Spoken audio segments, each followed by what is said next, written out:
ஒரு காலத்துல பிரஷ்யா அப்படின்னு ஒரு தேசம் இருந்தது. இப்போ ஜெர்மனி இருக்குல்ல, இதோட பெரும்பகுதி ஒரு காலத்துல பிரஷ்யாங்கிற பேர்ல இருந்தது. அப்போ அதுக்கு அரசரா இருந்தவர் மகா ஃப்ரெடரிக், அதாவது ஃப்ரெடரிக் தி கிரேட் அப்படின்னு சொல்லுவாங்க. அந்த ராஜாவுக்கு ஒரு சந்தேகம். நாம பல வகையான வரிகளை விதிச்சு வசூல் பண்றோம், அப்படி பண்ணி வருமானம் குறைஞ்சிக்கிட்டே போகுதே, இதுக்கு என்ன காரணமா இருக்கும்? இதுதான் அவருக்கு ஏற்பட்ட சந்தேகம். ஒரு சமயம் அந்த அரசர் தம்முடைய அமைச்சர்களையும் பிரபுக்களையும் தளபதிகளையும் கூப்பிட்டு ஒரு விருந்து வச்சார். விருந்து முடிஞ்சதும் அவங்கள பார்த்து இந்த சந்தேகத்தை கேட்டார். வரிகள் அதிகமா விதிச்சு வருமானம் குறையறதுக்கு என்ன காரணம் அப்படின்னு கேட்டார். பல பேருக்கு இதுக்கு சரியா பதில் சொல்ல தெரியல. அனுபவசாலியான ஒரு தளபதி எழுந்திருச்சார். அரசே, அது எப்படிங்கிறத இப்போ உங்களுக்கு காட்டுறேன்னார். உடனே ஒரு பெரிய பனிக்கட்டி ஒன்றை தன்னுடைய கையில் எடுத்தார். அதை அப்படியும் எப்படியும் திருப்பி பார்த்தார். அப்புறம் அடுத்தவர்கிட்ட கொடுத்தார். அவரும் அதை அப்படியும் எப்படியும் திருப்பி பார்த்துட்டு அடுத்தபடியா இருந்தவர்கிட்ட கொடுத்தார். இப்படியே இதை ஒவ்வொருத்தரா பார்த்துட்டு ஒவ்வொரு கையா மாறி கடைசியில மன்னர் கைக்கு போய் சேர்ந்தது. மன்னர் கைக்கு அந்த பனிக்கட்டி போய் சேர்ந்தப்போ அது கொஞ்சம் கொஞ்சமா உருகி ஒரு பட்டாணி கடலை சைஸுக்கு ஆயிட்டுது. மன்னர் யோசனை பண்ணார், வரி அதிகமா போட்டாலும் வந்து சேர்றது குறைவா இருக்கிறதுக்கு என்ன காரணம் அப்படிங்கிறது அவருக்கு புரிஞ்சு போச்சு. காலம்தான் மாறிட்டு இருக்கே தவிர இந்த கையூட்டு வாங்குற பழக்கம் மாறினதாக தெரியல. இன்னொரு ராஜா இருந்தார். அவர் தன்னுடைய ராஜாங்கத்தில் லஞ்ச ஊழலே சுத்தமாக இருக்கக்கூடாது அப்படின்னு நினைச்சார். அவர்கிட்ட பல்வேறு துறைகளுக்கும் பொறுப்பாக இருந்த பல பேரும் ரொம்ப சுத்தமாகவும் நேர்மையாகவும் இருந்தாங்க. ஒரே ஒருத்தர் மட்டும் எல்லார்கிட்டையும் லஞ்சம் வாங்கிட்டே இருந்தார். அவரை வேற வேற துறைகளுக்கு மாற்றி பார்த்தாரு. அந்த ராஜா என்னென்னமோ பண்ணி பார்க்குறாரு. எந்த வேலையை கொடுத்தாலும் அதுலேயும் லஞ்சம் வாங்குறதுக்கு ஒரு வழியை உண்டு பண்ணிக்குவார் அந்த ஆள். ராஜாவுக்கு இது ஒரு பெரிய தலைவலியாக போட்டுது. இவர் என்ன பண்ணுறது, இவருக்கு என்ன வேலையை கொடுக்கறது, கொஞ்சம் கூட லஞ்சம் வாங்கறதுக்கு சான்ஸே இல்லாத ஒரு வேலையை கொடுக்கணும் அப்படின்னு திட்டம் போட்டார். ஒரு நாள் அவருக்கு அந்த உத்தரவும் போட்டுட்டார். அதாவது அவருக்கு என்ன வேலைன்னா, கடற்கரையில் தான் அவருக்கு ஆஃபீஸ். அங்கேயே இருந்துக்க வேண்டியது. தினமும் எத்தனை கடல் அலை கரையில் வந்து மோதுது அப்படிங்கிறத கணக்கெடுத்து ராஜாவுக்கு தெரிவிக்க வேண்டியது. இதுதான் அவருக்கு வேலை. பேசாமல் அலையை எண்ணிட்டு உட்காந்துருக்கிட்டோம், அப்போவாவது அவர் லஞ்சம் வாங்குற சந்தர்ப்பம் இல்லாமல் போயிடும் அவருக்கு அப்படின்னு நினைச்சார் ராஜா. இந்த ஆள் கடற்கரைக்கு போய் டியூட்டியில் ஜாயின் பண்ணிட்டார். ஒரே மாசத்துல அங்கே சொந்தமாக ஒரு பிரம்மாண்டமான மாளிகை கட்டி விட்டாரு. ராஜாவுக்கு இது பெரிய ஆச்சரியமா போச்சு. அலைய என்ற வேலையில் அந்த ஆள் எப்படி பணம் சம்பாதிச்சார் அப்படின்னு விசாரிச்சு பார்த்தார் அக்கம் பக்கத்தில். அந்த ஆள் என்ன பண்ணியிருக்கிறாருன்னா, கடற்கரையில் போய் பொறுப்பு ஏற்றுக்கிட்ட உடனே அங்கே இருந்த மீனவர்கள்கிட்ட எல்லாம் இந்த கரையில் வந்து ஒரு நாளில் வந்து மோதுற அலைகள் எத்தனை அப்படின்னு கேட்டிருக்காரு. அது எப்படிங்க தெரியும்னு இருக்காங்க அவங்க. தினமும் அந்த எண்ணிக்கை தெரியணும். நம்ம ராஜாவுக்கு தினமும் அறிக்கை அனுப்பணும், டெய்லி ரிப்போர்ட்டு. தவறுனா நீங்கள் இந்த கடலில் போய் மீன் பிடிக்கிறதுக்கு ராஜாவோட அனுமதி கிடைக்காது அப்படின்ட்டுருக்காரு. உடனே மீனவர்களும் பயந்து போட்டாங்க. கடலுக்கு போகிறதுக்கு அனுமதி இல்லைன்னா பட்டினி கிடக்கிறது மாதிரி ஆயிடுமே. மெதுவாக அந்த ஆளுகிட்ட போனாங்க. காதோட காதா சொன்னாங்க, ஐயா, எங்களால் வந்து கடல் அலையை வந்து எண்ண முடியாது. தினமும் எங்களால் முடிஞ்சதை உங்களுக்கு பணமாக கொடுத்துட்றோம். நீங்கள் தான் ராஜா கிட்ட சிபாரிசு பண்ணி நாங்கள் தொடர்ந்து மீன் பிடிக்கிறதுக்கு அனுமதி வாங்கி கொடுக்கணும் அப்படின்னு வேண்டிக்கிட்டாங்க. பணம் தினமும் வந்து சேர ஆரம்பிச்சுட்டுது. பதவியில் மற்ற பதவியோட இந்த பதவி எவ்வளவோ மேல் அப்படின்னு நினச்சிட்டோம் அந்த ஆள். அது மட்டும் இல்லை, தயவு பண்ணி என்னை இந்த இடத்த விட்டு மாற்றி விடாதீங்க சார் அப்படின்னு வேற கேட்க ஆரம்பிச்சிட்டானா. எனக்கு இது மட்டும்தான் சார் தெரியும், இதை தவிர வேற எதுவும் தெரியாது அப்படின்னு சொல்லிக்கிட்டே காலம் தள்ளுறவங்க ரொம்ப பேர். அவங்கெல்லாம் கஷ்டப்பட வேண்டியிருக்கும். ஒருத்தர் தன்னுடைய தொழிலில் ரொம்ப கெட்டிக்காரராக இருக்கலாம்.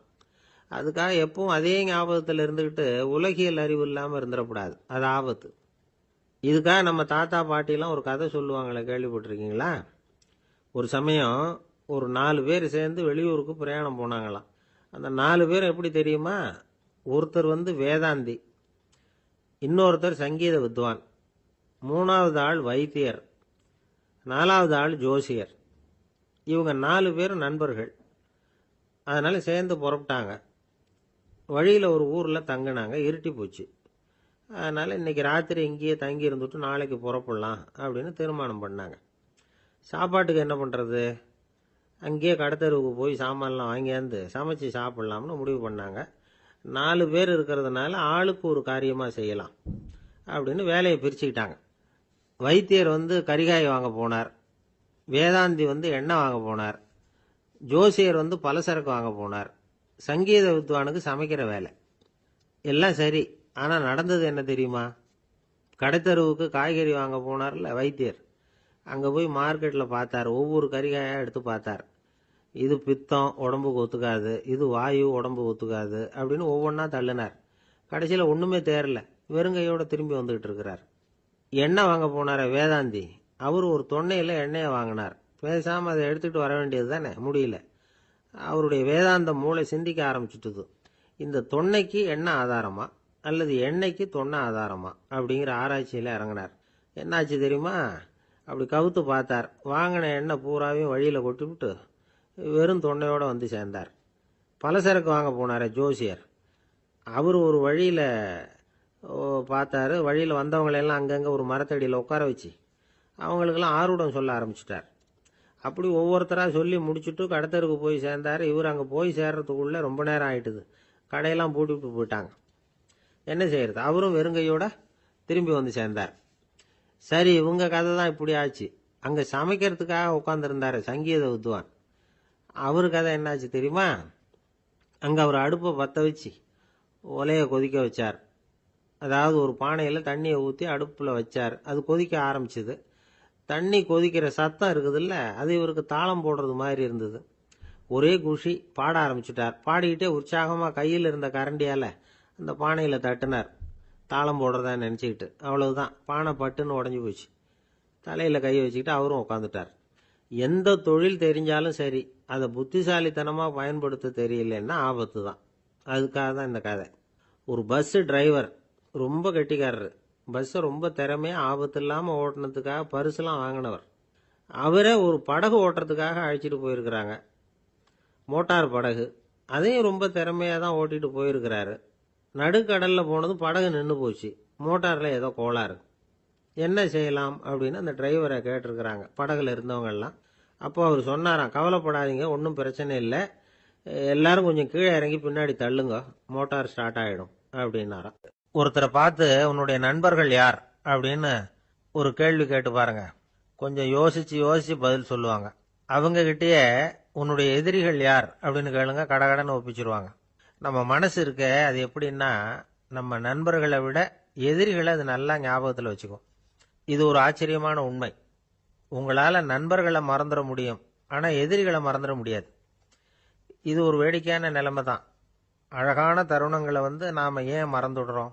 இது இயற்கை. ஏன்னா நம்ம மனசு மலர்களை கவனிக்கிறது இல்லை, அதில் இருக்கிற முள்ளை தான் கவனிக்குது. தன்னை காயப்படுத்துகிற எதையும் அது உடனே கண்டுகொள்ளுது. ஒரு தெளிந்த சிந்தனை உடைய மனசு மிக அழகாக உள்ள எல்லாத்தையும் கவனிக்கும். அது நன்றியுடன் உணரக்கூடிய எல்லாத்தையும் பார்த்து குறிச்சிக்கும். இப்படிப்பட்டவங்க வாழ்க்கை இயல்பாகவே நல்லா அமையும். அது ரொம்ப அபூர்வம். மனசில் உள்ள ஒரு சிறிய அமைப்பை மாற்றுவதை பொறுத்து தான் இந்த விஷயம் அப்படிங்கிறார் ஓஷோ. ஒரு யூத கோவில் இருந்து தான், அது யூதர்களின் மடமாகவும் இருந்தது. அங்கே ஒரு தலைமை குரு, அவர் ரொம்ப கண்டிப்பானவர். அந்த கோவிலை ஒட்டி ஒரு தோட்டம். ஒரு நாள் காலையில் அந்த தோட்டத்தில் 2 இளம் யூதர்கள் நடந்து போய்கிட்டு இருக்கிறாங்க. காலையில் 1 மணி நேரம், மாலையில் 1 மணி நேரம் அவங்க அந்த தோட்டத்தில் நடக்கிறதுக்கு அனுமதி உண்டு. மற்ற நேரங்களில் அவங்க மத புத்தகங்களை படிக்கணும், பிற விதிமுறைகளை கடைபிடிக்கணும். அந்த 2 பேருமே தொடர்ந்து புகைப்பிடிக்கிற பழக்கம் உள்ளவங்க. ஆனால் கோவில் மடத்தில் இருக்கிறப்போ அவங்க புகைப்பிடிக்க முடியாது, அது கடுமையான குற்றம். சரி, நாம் தோட்டத்தில் இருக்கிறப்போவாவது புகைப்பிடிக்கலாமா அப்படின்னு ஒரு ஆசை அவங்க 2 பேருக்குமே. இருந்தாலும் பயம். இப்படி கேட்டால் மதகுரு என்ன சொல்லுவாரோ அல்லது என்ன செய்வாரோங்கிற பயம். இப்படியே கொஞ்ச நாள் ஆச்சு. ஒரு நாள் இந்த 2 பேரில் ஒருத்தன் ரொம்ப கலங்கி போய் அந்த கோவிலில் இருந்து வெளியில் வந்துக்கிட்டு இருந்தான். வந்தவன் நேராக தோட்டத்து பக்கம் போனான். அங்கே இன்னொருத்தன் ஆனந்தமாக புகை பிடிச்சிக்கிட்டு இருக்கிறான். அதை பார்த்து தான் இவனுக்கு அதிர்ச்சி. அட கடவுளே, என்ன இது, நீ கேட்காமலே ஆரம்பிச்சிட்டியா அப்படின்னா. இல்லை இல்லை, நான் கேட்டுவிட்டு தான் ஆரம்பிச்சிருக்கேன்னா அவன். அப்படியா, என்ன மனுஷன் இவர், நானும் தான் கேட்டேன், என்ன கண்ணாபுண்ணான்னு திட்டிவிட்டார். இது என்ன கோவிலா இல்லை நரகமா? உனக்கு புகை பிடிக்கணும்னு ஆசையாக இருந்தால் நரகத்துக்கு போகணும்னு சொல்லிவிட்டார். அது சரி, உன்னை மட்டும் எப்படி அனுமதிச்சார் அப்படின்னு கேட்டான் இவன். அவன் சிரிச்சுக்கிட்டே, நீ எப்படி கேட்ட சொல்லு அப்படின்னா. நாம் இந்த தோட்டத்துக்கு வர அனுமதிக்கப்பட்டிருக்கிறதே ஜபத்துக்காகத்தானே, அதனால நான் ஜெபம் சொல்லும் பொழுது புகை பிடிக்கலாமா அப்படின்னு கேட்டேன். அதுக்கு தான் அவர் சத்தம் போட்டு என்னை அடிக்கவே வந்துட்டார் அப்படின்னா இவன். நீ ஒரு மாதிரியா கேட்டிருக்க, நான் வேற மாதிரியா கேட்டிருக்கிறேன். ஜெபம் சொல்லும்போது புகை பிடிக்கலாமான்னு நீ கேட்டிருக்க. ஐயா, புகை பிடிக்கும் பொழுது ஜெபிக்கலாமா அப்படின்னு நான் கேட்டேன். அதுல தப்பு ஒன்றும் இல்லை அப்படின்னு பதில் சொல்லிட்டார் அப்படின்னா. ஒரு சிறிய மாற்றம்தான் அது மிகப்பெரிய மாறுதலை ஏற்படுத்தி விட்டது. மனசு நல்ல விதமா சிந்திக்க ஆரம்பிச்சுட்டுதுன்னா மகிழ்ச்சிக்கு பஞ்சம் இல்லை. ஒரு கஞ்சன் ஆத்துல விழுந்துட்டான். வெள்ளத்துல தத்தளிச்சுக்கிட்டு இருக்கிறான். கரையில நின்ன ஒருத்தர் உன் கையை கொண்டா இப்படி புடிச்சு இழுத்து கரையில சேர்த்து விடுறேன்னார். எதையும் கொடுத்து பழக்கம் இல்லாத அவன் கையையும் கொடுக்க மாட்டேன்னுட்டான். இவர் பார்த்தார். உன் கையை கொடுன்னு சொல்றதுக்கு பதிலா நான் என் கையை கொடுக்கறேன் புடிச்சுக்கோ அப்படின்னார். அவன் கப்புன்னு புடிச்சுக்கிட்டான். இழுத்து கரையில போட்டார். ஒரு தந்தை தன்னோட பிள்ளைய ரொம்ப தைரியசாலியா வளர்க்கணும்னு ஆசைப்பட்டார். அதுக்காக அவனை கூப்பிட்டு உட்கார வச்சு இப்படி உபதேசம் பண்ணார். இதை பாருப்பா, நான் உன்னாட்டம் இருக்கிறப்போலாம் எதுக்கும் பயப்பட மாட்டேன். ரொம்ப துணிச்சலா இருப்பேன். ஒரு நாள் ஒரு அப்பாவி எலிய ஒரு பூனை துரத்திட்டு ஓடிச்சு. நான் உடனே என்ன செஞ்சேன் தெரியுமா? அந்த பூனையை பிடிச்சேன். அது வாலில் ஒரு பட்டாசு சரத்தை கட்டினேன். கொளுத்தி விட்டேன். படபடன்னு வெடிக்க ஆரம்பிச்சுட்டுது. அது துள்ளிக்கிட்டு அங்கேயும் இங்கேயும் ஓடி இருக்கு பாரு ஓட்டம். ரொம்ப தமாஷு அப்படின்னார் அப்பா. இப்படி சொல்லிவிட்டு பையனை பார்த்து, இதை கேட்கறதுக்கு உனக்கும் துணிச்சல் வருதா? நான் என்னுடைய செயலை நீ கேட்கறப்போ உனக்கு துணிச்சல் வருதா அப்படின்னு கேட்டார். வருதுன்னா பையன். எப்படின்னா அப்படிங்கிற விவரத்தையும் சொன்னான் அவன். அதாவது எலிய விரட்டினத்துக்காக பூனை வாலில் பட்டாசு கொளுத்துனீங்க நீங்க. பூனையை விரட்டினத்துக்காக உங்க கழுத்துல பட்டாசு சரத்தை மாட்டினா என்னன்னு தோணுது எனக்கு அப்படின்னு நான் பையன். பையனோட துணிச்சல் அப்பாவே நடுங்க வச்சுட்டுது. அது சரி, ஒரு அப்பா பிள்ளைக்கு இப்படியா உபதேசம் பண்றது? எல்லாருக்கிட்டையும் அன்பா பழகிறது எப்படி அப்படின்னு சொல்லி கொடுக்கணும். பிஞ்சு உள்ளங்கள்ல நஞ்ச தூவலாமா? ஒரு நாள் விநாயகர் ஒரு பூனையோட விளையாடிக்கிட்டு இருந்தாராம். அப்படி ஆசையா விளையாடிக்கிட்டு இருந்தப்ப அவரோட கை நகம் தவறுதெல்லாம் பூனையோட முகத்துல பட்டுட்டுதான். அது ஒரு சின்ன கீறலை உண்டாகி விட்டுது. அப்பா அவர் அதை ஒரு பெருசா நினைக்கல. கொஞ்ச நேரத்துக்கு அப்புறம் விநாயகர் வீட்டுக்கு வந்தார். அவங்க அம்மா பார்வதி தேவியை பார்த்தார். பார்வதி தேவி கன்னத்துல விரலால கீறினது மாதிரி ஒரு அடையாளம் இருந்தது. விநாயகருக்கு அதிர்ச்சி, ஆச்சரியம். நம்ம அம்மா இந்த உலகத்துக்கே தாயார். அப்பேற்பட்ட அவங்க முகத்திலேயே கீறலை உண்டாக்கக்கூடியவங்க யாரா இருக்க முடியும் அப்படின்னு யோசனை பண்ணார். தாயே, உன்னுடைய கன்னத்தில் இந்த வடு எப்படிம்மா ஏற்பட்டதுன்னு கேட்டார். குழந்தாய், இது நீ செஞ்ச காரியம்தான்ப்பா. உன்னுடைய கை நகம் கீறினதுனால ஏற்பட்ட வடு தான் இது அப்படின்னாங்க அவங்க. விநாயகர் திடுக்கிட்டு போட்டார். எப்படிம்மா அது? நான் எந்த காலத்திலையும் ஒன்று அப்படி கீறினதாக எனக்கு நினைவு இல்லையே அப்படின்னார். இன்னைக்கு காலையில் ஒரு பூனையை கீறினதை நீ மறந்துட்டியா அப்படின்னாங்க அந்த அம்மா. விநாயகர் திகைச்சு போய் நின்னார். பார்வதி தேவி சொன்னாங்க, இதை பார்ப்பா, இந்த உலகத்தில் இருக்கக்கூடிய எல்லா உயிர்கள்லையும் நான் இருக்கிறேன். நான் தான் இந்த உலகமாக ஆகியிருக்கிறேன். ஆகையினால நீ யாரை துன்புறுத்தினாலும் அது உண்மையிலேயே என்ன துன்புறுத்தினதாக தான் வந்து முடியும் அப்படின்னாங்க. விநாயகர் மனசுக்குள்ள ஒரு வெளிச்சம் ஏற்பட்டுதான். அதுக்கப்புறம் அவர் யாரையுமே கல்யாணம் பண்ணிக்காததுக்கு அதுதான் காரணமா. இந்த உலகத்தில் எல்லாரையும், இங்கே இருக்கிற எல்லாத்தையும் தாயின் வடிவமா அவர் பார்க்க ஆரம்பிச்சிட்டாராம். குருதேவர் ராமகிருஷ்ணர் இந்த கதையை எடுத்து சொல்லியிருக்கிறார். நபிகள் நாயகம் ஒரு தடவை ஒரு நாற்காலியில் உட்காந்து என்னமோ யோசனை பண்ணிட்டு இருந்திருக்கிறார். அப்ப அவரோட உடையில ஒரு கீழ்ப்பகுதி தரையில படிஞ்சு கிடந்திருக்குது. அங்க விளையாடிக்கிட்டு இருந்த ஒரு பூனை அது மேல வந்து படுத்து தூங்கி போச்சு. தொழுகை செய்ய வேண்டிய நேரம் வந்துட்டது. நபிகள் நாயகம் எழுந்திருக்க பார்த்தார். அப்போதான் பூனை தன்னோட உடை மேல படுத்து தூங்கிட்டு இருக்கிறது கண்ணில் படுது. பூனையோட தூக்கத்தை கலைக்க விரும்பல அவர். தன்னுடைய சகோதரியை கூப்பிட்டார். ஒரு கத்திரிக்கோள் எடுத்துட்டு வர சொன்னார். பூனை படுத்திருந்த உடைப்பகுதி மட்டும் இருக்குல்ல, அதை மட்டும் அதோட கத்திரிச்சு விட்டுட்டு அதுக்கப்புறம் அவர் எழுந்திரிச்சு தொழுகைக்கு போனாராம். அதாவது பிற உயிர்கள் கிட்ட எப்படி அன்பு காட்டணுங்கிறத பெரியவங்க எவ்வளவோ விதத்துல நமக்கு எடுத்து காட்டியிருக்கிறாங்க. இருந்தாலும் எத்தனை பேர் மனசுல அதெல்லாம் உரைச்சிருக்குது? நாமளும் நம்ம ட்ரெஸ் மேல ஒரு பூனை படுத்திருந்தா ஒரு கத்திரிக்கோலை தான் தேடுவோம், எடுத்துட்டு வர சொல்லுவோம். துணியை வெட்டுறதுக்கு பதிலாக இல்லை அதோட வாழை வெட்டினா என்ன அப்படின்னு தோணும். ஒரு ஆள் ரொம்ப பிரியமா ஒரு பூனையை ஆற்றுல குளிப்பாட்டிக்கிட்டு இருந்தானா. எப்படி? அந்த பூனையை ஆற்று தண்ணியில் அமுக்கி அமுக்கி குளிப்பாட்டிக்கிட்டு இருக்கிறான். அந்த வழியாக போன பெரிய ஒருத்தர் இதை பார்த்தார். இதை பார்ப்பா, பூனையை அது மாதிரி ஆற்று தண்ணியில் அமுக்கி குளிப்பாட்டாத, மூச்சு திணறி செத்து போடும் அப்படின்னு அட்வைஸ் பண்ணார். நீ போய் அவன் வேலையை பார்த்துக்கிட்டு, எனக்கு எல்லாம் தெரியும்னா இவன். சரின்னு அவர் போயிட்டார். கொஞ்ச நேரம் கழித்து அவரே அந்த வழியாக திரும்பி வந்துக்கிட்டு இருந்தார். ஆற்றுல பூனையை குளிப்பாட்டிக்கிட்டு இருந்தவன் அழுதுகிட்டு உட்காந்துருக்கிறான். பக்கத்தில் அந்த பூனை செத்து கிடக்குது. இதை பார்த்தார் பெரியவர்.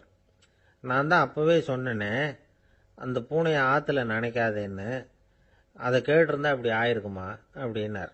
அந்த ஆள் கோபமாக இவரை முறைச்சி பார்த்தான். அட போய்யா, இந்த பூனை ஆற்றுல குளித்ததுனால ஒன்றும் செத்து போகல, குளித்ததுக்கு அப்புறம் அதோட உடம்பு ஈரமாக இருக்குதுன்னு அதை புழிஞ்சேன், அதனால தான் இப்படி ஆயிட்டுது அப்படின்னானா. ஒரு விவசாயி விதைக்கிறதுக்காக வயல்வெளி பக்கம் போகிறார். விதைகளை அள்ளி வீசினார். அப்போ என்ன ஆச்சுன்னா, சில விதைகள் பாதை ஓரத்தில் விழுந்தது, சில விதைகள் முள் செடிகள் மண்டி இருந்த புதருக்கு இடையில விழுந்தது, சில விதைகள் நல்ல நிலத்தில் விழுந்தது. பாதை ஓரத்தில் விழுந்த விதை என்ன ஆச்சுன்னா, அதெல்லாம் பறவைகள் கண்ணில் போட்டுவிட்டுது. உடனே உட்காந்து கொத்தி தின்னுட்டு போட்டுது. அதிகமாக மண் இல்லாத பாறை பகுதியில் விழுந்த விதையெல்லாம் லேசாக வேர் விட்டு முளைக்க ஆரம்பிச்சுது. அதுக்கப்புறம் வேர் கீழேயும் ஆழமாக போக முடியல, மேலேயும் சூரிய வெப்பம் அதிகம் தாங்க முடியல, எல்லாம் காஞ்சி கருகி போட்டுது. புதர் பகுதியில் சில விதைகள் விழுந்தது இல்லையா, முள் செடிகள் காடாக மண்டி போயிருந்தது. அதனால் முளைச்சி வர்ற செடிக்கு நெருக்கடி அதிகமாக போட்டுது, சரியாக வளர முடியல, விளைச்சலும் சரியா இல்லை. நல்ல நிலத்தில் விழுந்த விதைகள் மட்டும் நல்லா முளைச்சிது, நல்லா வளர்ந்தது, விளைச்சலும் பிரமாதமாக இருந்தது. இந்த கதையை சொல்லிவிட்டு கேட்க செவியுள்ளோர் கேட்கட்டும் அப்படிங்கிறார் இயேசு பெருமான். ஆமாம், இயேசு கடலில் நின்ற படகு ஒன்றில் உட்காந்துருக்கிறார். கடற்கரையில் ஏராளமான மக்கள் உட்காந்துருக்கிறாங்க. அந்த சமயத்தில் தான் இயேசு ஓமைகள் மூலமாக மக்களுக்கு பல உண்மைகளை சொல்லிகிட்டு இருக்கிறார். மக்கள் அந்த கதையை கேட்டுட்டு ஒன்றும் புரியாமல் முழிக்கிறாங்க. அதை கவனித்த இயேசு அந்த ஓமையை விளக்க ஆரம்பித்தார். இதில் அந்த விதைக்கிறவர் தான் இறைவன். அவருடைய வார்த்தைகளை விதைக்கிறார். அந்த வார்த்தைகளை கேட்கிற மக்கள் அந்த விழுந்த விதைகள் மாதிரி 4 வகையானவர்கள். சில பேர் பாதை ஓரத்தில் விழுந்த விதைகள் மாதிரி. இறைவன் வார்த்தைகளை அவங்க கேட்குறாங்க, ஆனால் தீய எண்ணங்கள் செய்கைகள் மூலமாக விதைக்கப்பட்ட வார்த்தைகள் அழிஞ்சு போடுது. இறைவன் வார்த்தைகளை கேட்ட உடனே மகிழ்ந்து போய் உடனே சில பேர் அதை ஏற்றுக்கிறாங்க. இவங்கெல்லாம் அந்த பாறை பகுதியில் விழுந்த விதைகள் மாதிரி. அதனால் இவங்கெல்லாம் வேறு இல்லாதவங்க, கொஞ்ச காலத்துக்கு இறை வார்த்தைகளுக்கு கீழ்ப்படிந்து நடப்பாங்க. அதனால் ஏதாவது இடைஞ்சல் ஏற்பட்டால் உடனே தடுமாறுவாங்க, தங்கள்கிட்ட இருக்கிற நல்ல பண்புகளை விட்டுட்டு பாவ வழிகளுக்கு போயிடுவாங்க. முள் செடிகளுக்கு இடையில விழுந்த விதைகள் மாதிரி உள்ளவங்க யாருன்னா, இவங்களுக்கு உலக கவலை உண்டு, செல்வத்தின் மீது மயக்கம் உடையவர்கள். உலக ஆசைகள் இவங்களுக்குள்ள பூந்துடுறதுனால அங்கே இருக்கிற நல்ல பண்புகள் மறைஞ்சு போயிடுது. அதனால் அவங்களும் உபயோகம் இல்லாதவங்களா ஆயிடுறாங்க. நல்ல மனிதர்கள் நல்ல நிலத்தில் விழுந்த விதைகளுக்கு ஒப்பானவர்கள். இவங்க இறை வார்த்தையை கேட்குறாங்க, அதை ஏற்றுக்கிறாங்க, அவங்களும் நல்லபடியாக வாழுறாங்க, அடுத்தவங்களுக்கும் உபயோகமாக இருப்பாங்க. இதுதான் இயேசு சொன்ன விளக்கம். நல்ல வார்த்தைகளை கேளுங்கள், நல்ல வார்த்தைகளை ஏற்றுக்கொள்ளுங்கள், அடுத்தவங்களுக்கு உபயோகமாக இருங்க. இதுதான் பெரியவங்கள்லாம் நமக்கு சொல்லுகிற உபதேசம். ஒரு அப்பா தன்னுடைய மகனுக்கு உபதேசம் பண்ணார். இதை பாருப்பா, நல்ல வார்த்தைகளை கேட்கணும், எப்போதுமே மகன் அப்பா பேச்சை கேட்கறது நல்லது அப்படின்னாராம். நீ ஏதாவது ஒரு தப்பு பண்ணால் என் தலையில் ஒரு முடி நரைச்சி வெள்ளையா போடும்பா, நீ செய்கிற ஒவ்வொரு தப்புக்கும் என் தலையில் ஒவ்வொரு முடி வெள்ளையாயிடும் அப்படின்னாராம். பையன் யோசிச்சான், அப்பா இப்போதான் எனக்கு புரியுது, தாத்தாவோட தலைமுடி பூராவும் வெள்ளையா இருக்கிறதுக்கு என்ன காரணம்ங்கிறது எனக்கு இப்போதான் புரியுது அப்படின்னானா. ஒரு ஊரில் ஒரு ராஜா இருந்தார். அவர் ஒரு பூனை வளர்த்தார். ரொம்ப செல்லமாக அவர் அந்த பூனையை வளர்த்தார். அவர் என்ன பண்ணுவார் தெரியுமா, இரவு நேரத்தில் அந்த பூனையோட தலையில் ஒரு விளக்க வச்சிருவார். அந்த பூனை ரொம்ப ஜாக்கிரதையாக அந்த விளக்கு கீழே விழுந்துடாமல் பார்த்துக்கும். தலையை ஆட்டாமல் ரொம்ப நிதானமாக ராஜா பின்னாடி நடந்து போய்கிட்டே இருக்கும். அந்த விளக்கு வெளிச்சத்தில் எல்லா வேலைகளையும் செஞ்சிருவார். கையில் ஒரு விளக்கை தனியாக எடுத்துகிட்டு போக வேண்டிய அவசியமே இல்லை. விளக்கை தூக்கிட்டு போகிற வேலையை அந்த பூனை பார்த்துக்கும். அதனால் ராஜாவுக்கு அந்த பூனை மேலே ரொம்ப பிரியம். மந்திரிகளையெல்லாம் கூப்பிட்டு அவங்கக்கிட்ட சொல்லுவார், பார்த்தீங்களா இந்த பூனை எவ்வளவு விசுவாசமாக நடக்குது, என் பேரில் எவ்வளவு மரியாதை பார்த்தீங்களா அதுக்கு அப்படிம்பார். இதை கேட்டுவிட்டு அங்கிருந்த அமைச்சர்களில் ஒருத்தர் சொன்னார், மன்னா நீங்கள் சொல்கிறது சரிதான், இருந்தாலும் இந்த பூனையோட விசுவாசத்தை நாம் கொஞ்சம் சோதித்து பார்க்க வேண்டியிருக்கு அப்படின்னாராம். சரி, உங்கள் ஆசையை ஏன் கெடுக்கணும், நல்லா சோதிச்சு பாருங்க அப்படின்னு சொல்லிவிட்டார் ராஜா. உடனே அந்த அமைச்சர் என்ன பண்ணார் தெரியுமா? எங்கேயோ புறப்பட்டு போனார். ஒரு 5-6 எலிகளை பிடிச்சிக்கிட்டு வந்தார். அரண்மனையில் ராஜா ஏதோ வேலை பார்த்துக்கிட்டு இருக்கிறாரு. பக்கத்தில் அந்த பூனை ரொம்ப பணிவாக நின்றுக்கிட்டு இருக்குது. அது தலையில் விளக்கு எரிஞ்சிக்கிட்டு இருக்கு. அமைச்சர் தான் பிடிச்சிக்கிட்டு வந்த எலிகளை அந்த பூனை பார்வையில் படுறது மாதிரி எதிரில் விட்டார். அந்த எலிகள்லாம் அங்கேயும் இங்கேயும் ஓட ஆரம்பிச்சுது. அதை பார்த்தது பூனை. அவ்வளவுதான். தலையில் இருக்கிற விளக்கை பற்றியும் கவலைப்படல, ராஜாவை பற்றியும் கவலைப்படல. ஒரே பாய்ச்சலாக பாஞ்சு எலிகளை துரத்த ஆரம்பிச்சுட்டுது. தலையில் இருந்த விளக்கு எங்கேயோ போய் விழுந்தது, அணைஞ்சு போச்சு. இருட்டில் ராஜா தடுமாற ஆரம்பிச்சுட்டார். இந்த சமயத்தில் அந்த அமைச்சர் மறுபடியும் விளக்கை ஏற்றினார். வெளிச்சம் வந்தது. அதுக்கப்புறம் அந்த அமைச்சர் பேசினார். அரசே, பூனையோட விசுவாசத்தை பார்த்தீங்களா? எலி அது கண்ணில் படுற வரைக்கும் தான் விசுவாசமாக இருந்தது. அது மாதிரி எலியை பார்த்ததும் எல்லாத்தையும் விட்டுட்டு அதை துரத்த ஆரம்பிச்சுட்டு பார்த்தீங்களா? தான் அந்த பூனையை பற்றி நினைச்சது தப்புங்கிறது அதுக்கப்புறம் தான் அந்த ராஜாவுக்கு புரிஞ்சுதான். சரி, இப்போ எதுக்கு இந்த கதையெல்லாம் அப்படிங்கிறீங்களா? இந்த பூனை மாதிரி தான் நம்ம மனசும். மனசை எவ்வளவுதான் பயிற்சி கொடுத்து பக்குவமாக வச்சிருந்தாலும் பார்க்கறதுக்கு பரமசாது மாதிரி தான் இருக்கும். பார்க்க வேண்டியதை பார்த்துட்டுதுன்னா பாஞ்சிரும். இந்த பூனை மாதிரி புலன் இன்ப பொருள்கள் கிட்டாத வரைக்கும் மனம் அடங்கி இருக்கிறது மாதிரி தான் தெரியும். கொஞ்சம் வாய்ப்பு கிடைச்சாலும் அது குதிக்க ஆரம்பிச்சிரும், தப்பு பண்ண ஆரம்பிச்சிரும். பெரிய பெரிய முனிவர்கள் வாழ்க்கையில் நடந்த வீழ்ச்சி இதை தான் நிரூபிக்குது. புலன்களின் ஆற்றல் அதிகம். அதனால மனக்கட்டுப்பாடு பயிற்சிகளில் ரொம்ப எச்சரிக்கையா இருக்கணுங்கிறார் சுவாமி சிவானந்தர். மது பழக்கத்தையே விட்டுட்டேன்னு உறுதியா இருப்பான். கடை கண்ணில் பட்டுட்டுதுன்னா கால் அவனை கேட்காமலே இழுத்துக்கிட்டு உள்ள போயிடும். இதுதான் மனசுங்கிறது. அதுதான் அந்த ராஜா வளர்த்த பூனை. நம்மால் ஒருத்தன் அந்த ராஜா பூனை தலையில விளக்க வச்சது மாதிரி இவன் தன்னுடைய தலையிலேயே ஒரு விளக்கை ஏற்றி வச்சுக்கிட்டு என்னத்தையும் தேட ஆரம்பிச்சான். தேடிட்டு இருக்கிறான். தலையை ஆட்டாம நிதானமா நடந்து ரொம்ப நேரமா தேடிட்டு இருக்கிறான். அந்த சமயம் அங்க வந்த ஒருத்தர் என்னத்தை தேடுறீங்கன்னு கேட்டார். அதுதான் மறந்து போச்சு அப்படின்னு இழுத்தான். சரி, கொஞ்சம் இப்படி உட்காருங்க, ஞாபகம் வந்ததும் தேட ஆரம்பிக்கலாம் அப்படின்னாரு அவரு. இவன் கொஞ்ச நேரம் உட்காந்து யோசிச்சான். அப்புறம் திடீர்னு எழுந்திரிச்சான். ஞாபகம் வந்துட்டுதுன்னா. என்னன்னு கேட்டார். எங்க வீட்டில் இருந்த விளக்க எங்க வச்சேன்னு தெரியல, அதுதான் தேடிட்டு இருக்கிறேன், ஏற்றி வைக்கலாம்னு பாக்கிறேன் அப்படின்னா. வாழ்க்கையில சில சந்தர்ப்பங்கள்ல நாம சில அவமானங்களை சந்திச்சே தீர வேண்டியிருக்கு. என்ன பண்றது, காலம் அப்படி. அவமானப்படுறவங்க உடனே அடங்கி போயிடுறது தான் உலக வழக்கம். அவமானப்பட்டா உடனே சீறி எழறவங்களும் உண்டு. ஆனா அதையே ஒரு சவாலா எடுத்துக்கிட்டு முன்னுக்கு வர்றவங்களும் சில பேர் இருக்கிறாங்க. அவங்க ரொம்ப அபூர்வம். இன்னைக்கு மனோதத்துவ நிபுணர்கள்லாம் என்ன சொல்றாங்க தெரியுமா?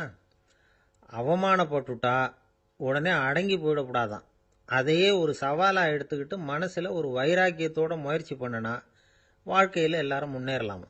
அவமானம்ங்கிறத நாம வைராக்கியமா மாத்திக்கணும். அதுதான் வெற்றிக்கு வழி. ராமர் இந்த பூமியில பிறந்ததே ஒரு வைராக்கியத்தினால தான் சார் அப்படின்னார் ஒருத்தர். எப்படிங்க அது அப்படின்னு கேட்டேன். அவர் சொன்னார், தசரதருக்கு ராமர் குழந்தையா பிறக்கணும், அப்பதான் இங்க இருக்கிற கஷ்டங்கள்லாம் நீங்கும் அப்படின்னு சர்வ லோகமும் எதிர்பார்த்துக்கிட்டு இருக்குது. ஆனா அவர் எப்போ பிறப்பார் அப்படின்னு யாருக்கும் தெரியல. அந்த காரியம் சீக்கிரம் நடக்கணுமே, அதுக்கு என்ன பண்றது? நாரதர் வந்தார் ஒரு நாள் தசரதரை தேடி. தசரதா, உனக்கு ஒரு செய்தி தெரியுமான்னு ஆரம்பிச்சார். அவர் எப்பவும் இப்படித்தானே ஆரம்பிக்கிறது வழக்கம். என்ன விஷயம்னு கேட்டார் தசரதர். தசரதா, நீ அடிக்கடி உன்னோட தேர்ல ஏறிக்கிட்டு தேவலோகத்துக்கு போற, அங்க போற வர்ற எல்லாம் பண்ணிட்டு இருக்க, எல்லாம் சரி. தேவலோகத்திலையும் உன்னை நல்லபடியாக தான் வரவேற்கிறாங்க. தேவேந்திரன் உன்னை பிரியமா அழைச்சிட்டு போய் தன்னுடைய அரியாசனத்திலேயே தனக்கு பக்கத்திலேயே உட்கார வைக்கிறான். நீயும் சந்தோஷமா உட்காந்து பேசிவிட்டு வந்துடுற. ஆனா நீ இங்க வந்ததுக்கு அப்புறம் அங்க என்ன நடக்குது தெரியுமா உனக்கு அப்படின்னாரான் நாரதர். என்ன நடக்குது, எனக்கு ஒன்றும் தெரியலையே அப்படின்னாரான் தசரதர். நாரதர்கிட்ட கிட்டத்தில் கேட்டிருக்கார், கொஞ்சம் சொல்லுங்க என்னது அப்படின்னு. அவர் நெருங்கி வந்தாராம் நாரதரும். மெதுவா அவர் காதோட காதா சொன்னாராம். அதாவது நம்ம பாஷையில சொல்ல போனா பத்த வைக்கிறார். நீ அங்க தேவேந்திரன்கிட்ட உட்காந்து பேசிவிட்டு வந்த பிறகு நீ அங்க உட்கார்ந்திருந்த அரியாசனத்தை தண்ணி ஊத்தி கழுவி சுத்தப்படுத்துறாங்க. நீ என்ன அந்த அளவுக்கு சுத்தம் இல்லாத ஆளா, தினம் குளிக்காமையா இருக்கிற அப்படின்னாராம். தசரதருக்கு இது ரொம்ப அவமானமா போயிட்டுது. அப்படியே செய்யறாங்க அப்படின்னாராம். ஆமா, நீ வேணும்னா நான் சொல்றது உண்மையா இல்லையா அப்படின்னு சோதனை பண்ணி பார்த்துக்கோ அப்படின்னாராம் நாரதர். உடனே தசரதர் இதுக்காகவே புறப்பட்டு தேவலோகம் போனார். அங்கே வழக்கம் போலவே இவரை கூப்பிட்டு உட்கார வச்சு பேசிக்கிட்டு இருந்தான் தேவேந்திரன். கொஞ்ச நேரம் பேசிக்கிட்டு இருந்துட்டு சரி நான் கிளம்புறேன்னு புறப்பட்டார். சரி அவனும் வாசல் வரைக்கும் வந்து வழி அனுப்பி வச்சுட்டு உள்ளே போயிட்டான். தசரதர் வெளியில் கொஞ்ச நேரம் மறைஞ்சி இருந்துட்டு மெதுவாக உள்ளே எட்டி பார்த்தார் என்ன நடக்குதுன்னு. நாரதர் சொன்னது உண்மைதான். தசரதர் உட்கார்ந்திருந்த ஆசனத்தை அங்கே 2 தேவர்கள் கழுவி சுத்தப்படுத்திக்கிட்டு இருக்கிறாங்க. தசரதரால் இதை தாங்கிக்க முடியல. அவருக்கு ரொம்ப அவமானமாக போச்சு. நேராக கிடுகிடுன்னு தேவேந்திரங்கிட்டே போனார். நான் உட்கார்ந்திருந்த இருக்கையை சுத்தம் பண்ணுறியே, நான் என்ன அந்த அளவுக்கு பாவியா அப்படின்னு கேட்டார். ரொம்ப கோபமாக கேட்டார். தசரதரே, மனுஷனுக்கு 3 கடன்கள் உண்டு. தேவ கடன், ரிஷி கடன், பித்ரு கடன். இதை தீர்க்காதவன் பாவியாகிறான். இதில் மகனை பெறுவதால் தான் பித்ரு கடன் தீரும். உனக்கு மகன் கிடையாது, அதனால நீ பாவியாகிற. பாவி உட்கார்ந்திருந்த இடம்ங்கிறதுனால அதை சுத்தம் செய்ய வேண்டியது எங்கள் கடமை அப்படின்னு நானும் தேவேந்திரன். இந்த இடத்துல தசரதருக்கு ஏற்பட்ட அவமானம் ஒரு வைராக்கியமாக மாறிச்சு. தேவேந்திரனே கேட்டுக்கோ, ஒரு மகனை பெற்ற பிறகுதான் இந்த சபையில் மறுபடியும் அடி எடுத்து வைப்பேன் அப்படின்னு சொல்லிவிட்டு போயிட்டாராம். போய் புத்திர காமேஷ்டி யாகம் பண்ணார். புத்திரர்கள் பிறந்தார்கள். இந்த கதையில் உள்ள கருத்து என்னன்னா, தேவேந்திரன் தசரதரை அப்படி அவமானப்படுத்தலைன்னா அவருக்கு இப்படி ஒரு வைராக்கியம் பிறந்திருக்குமா யோசிச்சு பார்க்கணும். நமக்கு ஏற்படுகிற சில அவமானங்களையும் வைராக்கியமாக மாற்றிக்குவோம். அப்படி மாற்றிக்கிட்டோம்னா வாழ்க்கையில் முன்னேறலாம். நம்ம ஆளுங்க சில பேர் அவமானத்தை வைராக்கியமாக மாற்றிக்கிறது எப்படி தெரியுமா? நம்மகிட்ட ஒரு பையன் சொன்னான், எங்கள் அப்பா என்னை எல்லாருக்கும் முன்னாடி வச்சு திட்டிவிட்டார், பொறுப்பு இல்லாமல் ஊர் சுத்துறேன்னு சொல்லி அவமானப்படுத்தி விட்டார். இனிமேல் நீ என் முகத்திலேயே முழிக்காதரா போடான்னு வேற சொல்லிவிட்டார். எனக்கு ரோஷம் வந்துட்டுது. அந்த அவமானத்தை வைராக்கியமாக மாற்றிக்கிட்டேன். அன்னையிலேருந்து அவர் முகத்திலேயே முழிக்கிறது இல்லை அப்படின்னா. அப்படியான்னு கேட்டோம். ஆமாங்க, அவர் வீட்டில் இல்லாத நேரமாக பார்த்து உள்ள சமையல் கட்டுக்கு போய் சாப்பிட்டுட்டு நைஸாக வெளியில் வந்துடுவேன் அப்படிங்கிறான் அவன். ஜவஹர்லால் நேரு பிரதமராக இருந்த சமயம் அவர் ஒரு தடவை சென்னைக்கு வந்திருக்கிறார். இங்கே சில முக்கிய நிகழ்ச்சிகளில் கலந்துக்கிறதுக்காக வந்திருந்தார். ஆளுநர் மாளிகையில் ஒரு நாள் ராத்திரி தங்கி மறுநாள் புதுடெல்லி புறப்படுறதாக ஏற்பாடு.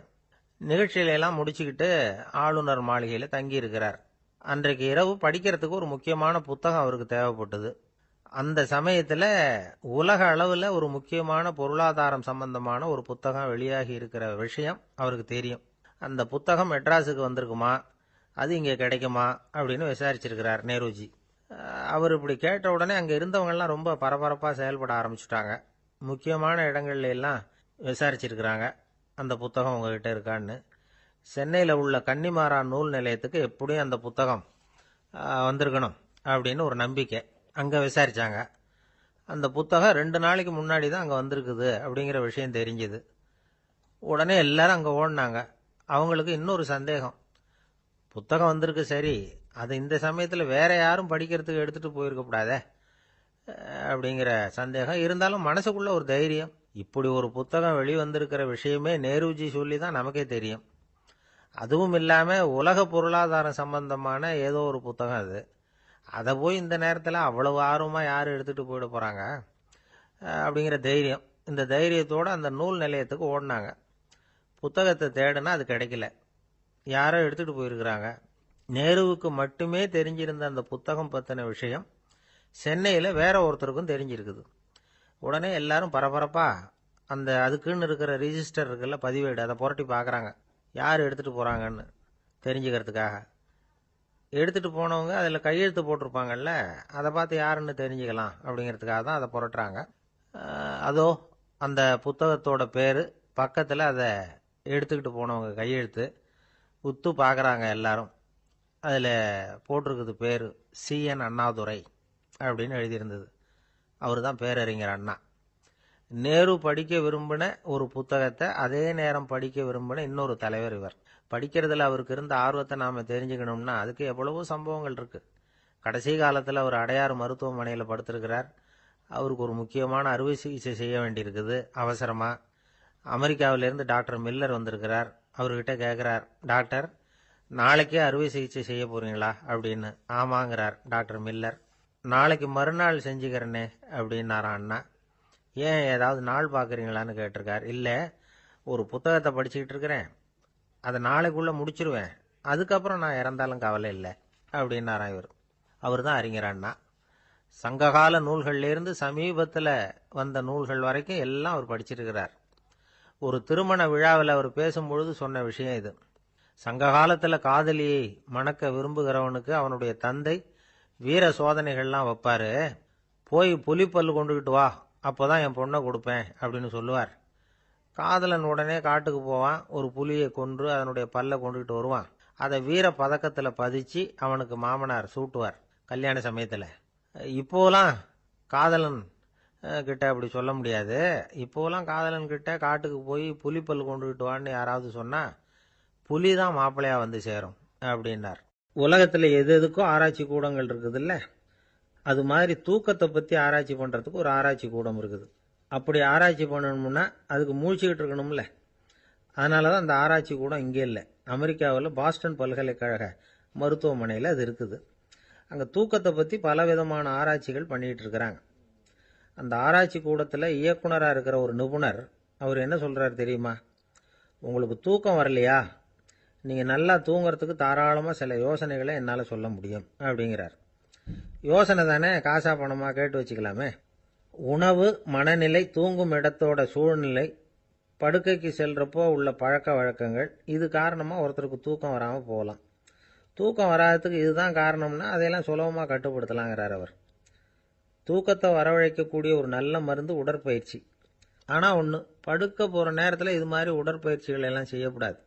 கொஞ்சம் முன்னாடி பகல்லையே இந்த பயிற்சிகளை செய்கிறது நல்லது. தூக்கம் வராமல் அவதிப்படுறவங்க பிற்பகல் நேரங்களில் காஃபி, டீ இது மாதிரி பானங்களை சாப்பிடக்கூடாது. மது அருந்துறது கூட தூக்கத்தை பாதிக்கும். வெது வெதுப்பான நீரில் குளிக்கிறது, தியானத்தில் ஈடுபடுறது, ஓய்வாக இருக்கிறது, படுக்கிறது, அதாவது படுக்கிறதுக்கு முன்னாடி ஒரு குவளை பால் சாப்பிட்றது, இதெல்லாம் தூக்கத்தை வரவழைக்கிறது ரொம்ப உதவியாக இருக்கும். இன்னொரு விஷயம் என்னென்னா, தூங்கி ஆகணுமேங்கிற கவலை வேண்டியதில்லை. அப்படி நினச்சி கவலைப்படுறதை விட்டுடணும். தூக்கம் வரலையா, உடனே படுக்கையை விட்டு எழுந்திருக்க வேண்டியது. வெளியில் வாங்க, வேறு ஏதாவது வேலையில் ஈடுபடுங்க, கொஞ்சம் நேரம் உலாவுங்க, அல்லது ஏதாவது ஒரு புஸ்தகத்தை எடுத்து படிங்க. களைப்பு ஏற்பட்டால் மறுபடியும் படுக்கைக்கு போங்க. தூக்கம் தானே வந்துடும். ஒரு விஷயத்தை மட்டும் நல்லா ஞாபகத்தில் வச்சுக்கணும். படுக்கைக்கு போகிறப்போ உங்கள் மற்ற எல்லா பிரச்சனைகளையும் மறந்துடணும். அது எப்படி சார் முடியும்? அந்த நேரம் தானே எல்லா பிரச்சனையும் வரிசையாக ஞாபகத்துக்கு வருது அப்படின்னு நாம் நினைக்கலாம். ஆனால் பழக்கத்தில் அதை நாம் மாற்றிக்க முடியும். கொஞ்சம் முயற்சி பண்ணணும், அவ்வளோதான். இது எல்லாமே ஆராய்ச்சி பண்ணி பார்த்துட்டு அந்த நிபுணர் சொல்கிற கருத்து தான். இன்னொரு விஷயமும் அவர் சொல்கிறார். அது என்னென்னா, உடல் கோளாறு காரணமாக தூக்கம் வராமல் அவதிப்படுறவங்களுக்கெல்லாம் இந்த யோசனைகள் சரியாக வராது அப்படிங்கிறார். அதுக்கெல்லாம் மருத்துவ சிகிச்சை கொடுத்து தான் சரி பண்ணணும். சில பேருக்கு நடு ராத்திரியில் மூச்சு திணறல் ஏற்பட்டு தூக்கம் வராமல் போயிடும். ஊரெல்லாம் தூங்குறப்ப தான் மட்டும் தூங்காமல் மூழ்கிட்டு இருக்கிறது, ஊரெல்லாம் மூழ்கிட்டு இருக்கிறப்போ தான் மட்டும் தூங்குறது, இது மாதிரி கோளாறுகளால் சில பேர் பாதிக்கப்படலாம். காலு தசை முறுக்கிக்கிறதுனால சில பேருக்கு அடிக்கடி விழிப்பு வரலாம். மன அழற்சி காரணமாக சில பேருக்கு தூக்கம் வராது. இது மாதிரி கோளாறுகளுக்கெல்லாம் அதுக்கு தகுந்த மாதிரி சிகிச்சை கொடுத்து தான் சரி பண்ண வேண்டியிருக்கும். எந்த கோளாறும் இல்லாமல் தூக்கம் வரலைன்னா ஆரம்பத்தில் சொன்ன முறைகளை கடைப்பிடிச்சு பார்க்கலாம். தூக்கம் வந்ததுன்னா யோசனை சொன்ன அந்த நிபுணருக்கு நன்றி சொல்லலாம். ஒருத்தர், ஏன் சார் பஸ்ஸில் தூங்குறது கெட்ட பழக்கமானு கேட்டார். இல்லையே, நான் கூட பஸ்ஸில் போகிறப்ப தூங்கிட்டு தானே போவேன் அப்படின்னார் இன்னொருத்தர். அப்புறம் ஏன் என்ன டிரைவர் வேலை வேணாம்னு வீட்டுக்கு அனுப்பி வச்சுட்டாங்க அப்படின்னாராம் அவர். இமயமலை அடிவாரத்தில் ஒரு மடம், அங்கே ஒரு சன்னியாசி இருந்தார். அவர்கிட்ட ஒருத்தர் வந்தார். சுவாமி, ஆசையை உதற நினைக்கிறேன், முடியல, ஒட்டிக்கிட்டே வருது அப்படின்னாராம். இப்படி உட்கார, ஒரு கதை சொல்கிறேன் அப்படின்னு சொல்லி அவர் சொல்ல ஆரம்பித்தாராம். அவர் சொன்ன கதை என்னன்னா, ஒரு ஊரில் ஒரு ஆள் இருந்தான். அவன் பேர் குப்புசாமி. அவன்கிட்ட எப்பவும் ஒரு பழைய தொப்பி இருக்கும், விடவே மாட்டான். அதனால் அவனை எல்லாரும் தொப்பி சாமி அப்படின்னு தான் கூப்பிடுறது வழக்கம். ஒரு புது தொப்பி வாங்கிக்கப்படாதாப்பா அப்படின்னு நண்பர்கள்லாம் சொல்லி பார்த்தாங்க. பணத்துக்கு எங்கே போவேன் அப்படின்னு விட்டானான். பணம் வச்சிருக்கான், செலவு பண்ண மனசு வரல, மகா கஞ்சன். பழைய பாட்டில்கள்லாம் வாங்கி விற்றுக்கிட்டு இருந்தான். அப்படி ஒரு தடவை பழைய கண்ணாடி சாமான்களை ஏலத்தில் எடுத்தப்போ அதில் ஒரு அருமையான சென்ட்டு பாட்டில் கிடச்சிது. உடனே ஒரு ஐடியா பண்ணான். அந்த சென்ட்டை சின்ன சின்ன பாட்டில்களில் அடைச்சி ஜன்னல் ஓரமாக அடுக்கி வச்சுட்டான். அதை விற்றா நிறைய பணம் கிடைக்குமே, அதனால். இதுக்கு இடையில் ஒரு நாள் அவன் அப்படியே உட்காந்துருந்தான். அந்த நேரம் நண்பன் வந்தான். ஏண்டா, உன் பழைய தொப்பியை மாற்றப்படாதா? ஊரில் எல்லாரும் கேலி பேசுகிறாங்களே ஒன்று தொப்பி சாமின்னு. அப்படின்னு சொல்லி கேட்டிருக்கான். இந்த சென்ட்டு பாட்டில் விற்றதும் பணம் வரும், அதுக்கப்புறம் பார்க்கலாம் அப்படின்னு நானா இவன். சரி வா நீச்சல் குளத்துக்கு போயிட்டு வருவோம் அப்படின்னு கூப்பிட்டுருக்கான் நண்பன். 2 பேரும் போனாங்க. அதே நேரம் அந்த ஊர் நீதிபதியும் அங்கே குளிக்க வந்தாராம். அவர்கிட்ட இருந்தது விலை வசந்த ஒரு புது தொப்பி. அதை அங்கே இருந்த ஸ்டாண்டில் மாட்டிவிட்டு குளிக்க போனார். இதுக்கிடையில் குப்புசாமி குளிச்சுட்டு வந்தான். அவனுடைய பழைய தொப்பியை காணலை. அந்த புது தொப்பியை பார்த்தா இது நண்பனுடைய வேலை தான் அப்படிங்கிறதாக புரிஞ்சுக்கிட்டு அதை எடுத்து மாட்டிட்டு வந்துட்டான். நீதிபதி குளிச்சுட்டு வந்து பார்க்குறாரு, தொப்பியை காணும். போலீஸில் புகார் கொடுத்தார். அவங்க வந்து தேடினாங்க. ஒரு மூலையில் பழைய தொப்பி கிடச்சிது. அடடா, இது நம்ம குப்புசாமியோட தொப்பி இல்லையா அப்படின்னு நானா ஒருத்தன். உடனே அவன் வீட்டுக்கு தேடிட்டு போயிருக்காங்க. அங்கே போய் பார்த்தா புது தொப்பி அங்கே இருக்குது. உடனே அவனுக்கு 1000 ரூபாய் அபராதம் போட்டாங்களாம். அவன் பணத்தை கட்டிவிட்டு ரொம்ப எரிச்சலோடு வீட்டுக்கு வந்தான். பழைய தொப்பி கண்ணில் பட்டது. மறுபடியும் உன்னால தானே எனக்கு 1000 ரூபா நஷ்டம் அப்படின்னு சொல்லி அதை எடுத்துக்கிட்டு அப்படி போயிருக்கான். அந்த ஊர் குளத்தில் வீசி எரிஞ்சிட்டு வந்துட்டான். அது மீன் பிடிக்கிற ஒருத்தன் கையில் சிக்கிச்சு. அவன் வர்ற வழியில் அதை எடுத்து வேகமாக வீசி எறிஞ்சான். அது நேராக குப்புசாமி வீட்டு ஜன்னல் வழியாக உள்ளே வந்து இந்த சென்ட்டு பாட்டில்கள் மேலே விழுந்து எல்லாம் உடஞ்சி நொறுங்கி போச்சு. குப்புசாமி பார்த்தான். தோட்டத்தில் ஆழமாக ஒரு குழியை வெட்டினான். அந்த தொப்பியை போட்டான், மூடிவிட்டான். இதை அடுத்த வீட்டுக்காரன் பார்த்தான். ஏதோ புதையல் தான் வச்சிருக்கான் போல இருக்குன்னு நினச்சான். போலீஸில் போய் புகார் கொடுத்துட்டான். மறுபடியும் போலீஸ் குழியை தோண்டினாங்க. பழைய தொப்பி மறுபடியும் வெளியில் வந்தது. எல்லாரும் சிரிக்கிறாங்க. அன்னைக்கு ராத்திரியே அந்த தொப்பியை எடுத்துக்கிட்டு நேராக புறப்பட்டான். ஒரு கல்லில் அதை சேர்த்து கட்டி குடிநீர் தொட்டி இருக்கும்ல, அதில் போட்டுட்டு வந்துட்டான். இனிமேல் என்ன பண்ணும் பார்ப்போன்னு. ஒரு நாள் திடீர்னு குழாயெல்லாம் அடைப்பட்டு போச்சு. மாநகராட்சி அலுவலர்கள் வந்து என்னன்னு பார்த்தா அந்த பழைய தொப்பி குழாயை அடைச்சிக்கிட்டு இருக்குது. இது குப்புசாமியோட தொப்பிங்கிறது தான் எல்லாருக்கும் தெரியுமே.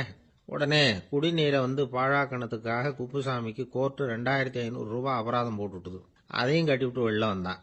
கடைசியாக முடிவு பண்ணான். ஒரு நெருப்பு குச்சியை கிழிச்சான். தொப்பியை கொளுத்தினான். எரிஞ்சுது. எடுத்து வெளில எரிஞ்சான். கொஞ்ச நேரத்தில் தீ அணைப்பு படம் வந்துட்டுது. ஆமாம், இவன் எடுத்து எரிஞ்சது வெளியில் விழுந்து வீட்டு கூரையே பற்றிக்கிட்டு எரிய ஆரம்பிச்சுட்டுது. அவனோட பணத்தாசையும் அதோட சேர்ந்து எரிஞ்சு போச்சான். இப்படி ஒரு கதை. இந்த கதையை சொல்லி முடிச்சார் அந்த இமயமலை அடிவாரத்தில் இருந்த சன்னியாசி.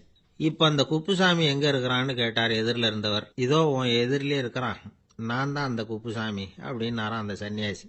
அந்த குப்புசாமி கிட்ட இருந்தது மாதிரி ஒரு பழைய தொப்பி நம்ம ஒவ்வொருத்தர்கிட்டையும் உண்டு. அதை எப்படி தொலைக்கிறதுன்னு தெரியாமல் தடுமாறிக்கிட்டு இருக்கிறோம். அது என்ன தொப்பிங்கிறீங்களா? அதுதான் நம்மை சூழ்ந்திருக்கிற மாயை அப்படிங்கிறார் சுவாமி சின்மயானந்தர். மெய்ஞானம் கிடைக்கிறப்போ மாயை வந்து எரிஞ்சு போகும் அப்படிங்கிறது அவருடைய கருத்து. நம்மால் ஒருத்தர் வேகமாக ஓடி வந்தார். காலில் மாட்டியிருந்த பழைய செருப்பு 2ஐயும் ஆவேசமாக தூக்கி ஒரு கிணத்துல போட்டுட்டு வெறுங்காலோட நடந்து வந்துகிட்டு இருக்கிறார். ஏன் அப்படி பண்ணீங்க அப்படின்னு கேட்டோம். அந்த செருப்புக்கு சொந்தக்காரன் வந்து பின்னாடி வந்துகிட்டு இருக்கிறான், அதனால் அப்படி பண்ணேன் அப்படிங்கிறார் இவர். ஒரு ஊரில் ஒரு இளைஞன் இருந்தான். ஒரு நாள் அவன் ஒரு குருவை தேடிக்கிட்டு புறப்பட்டான்.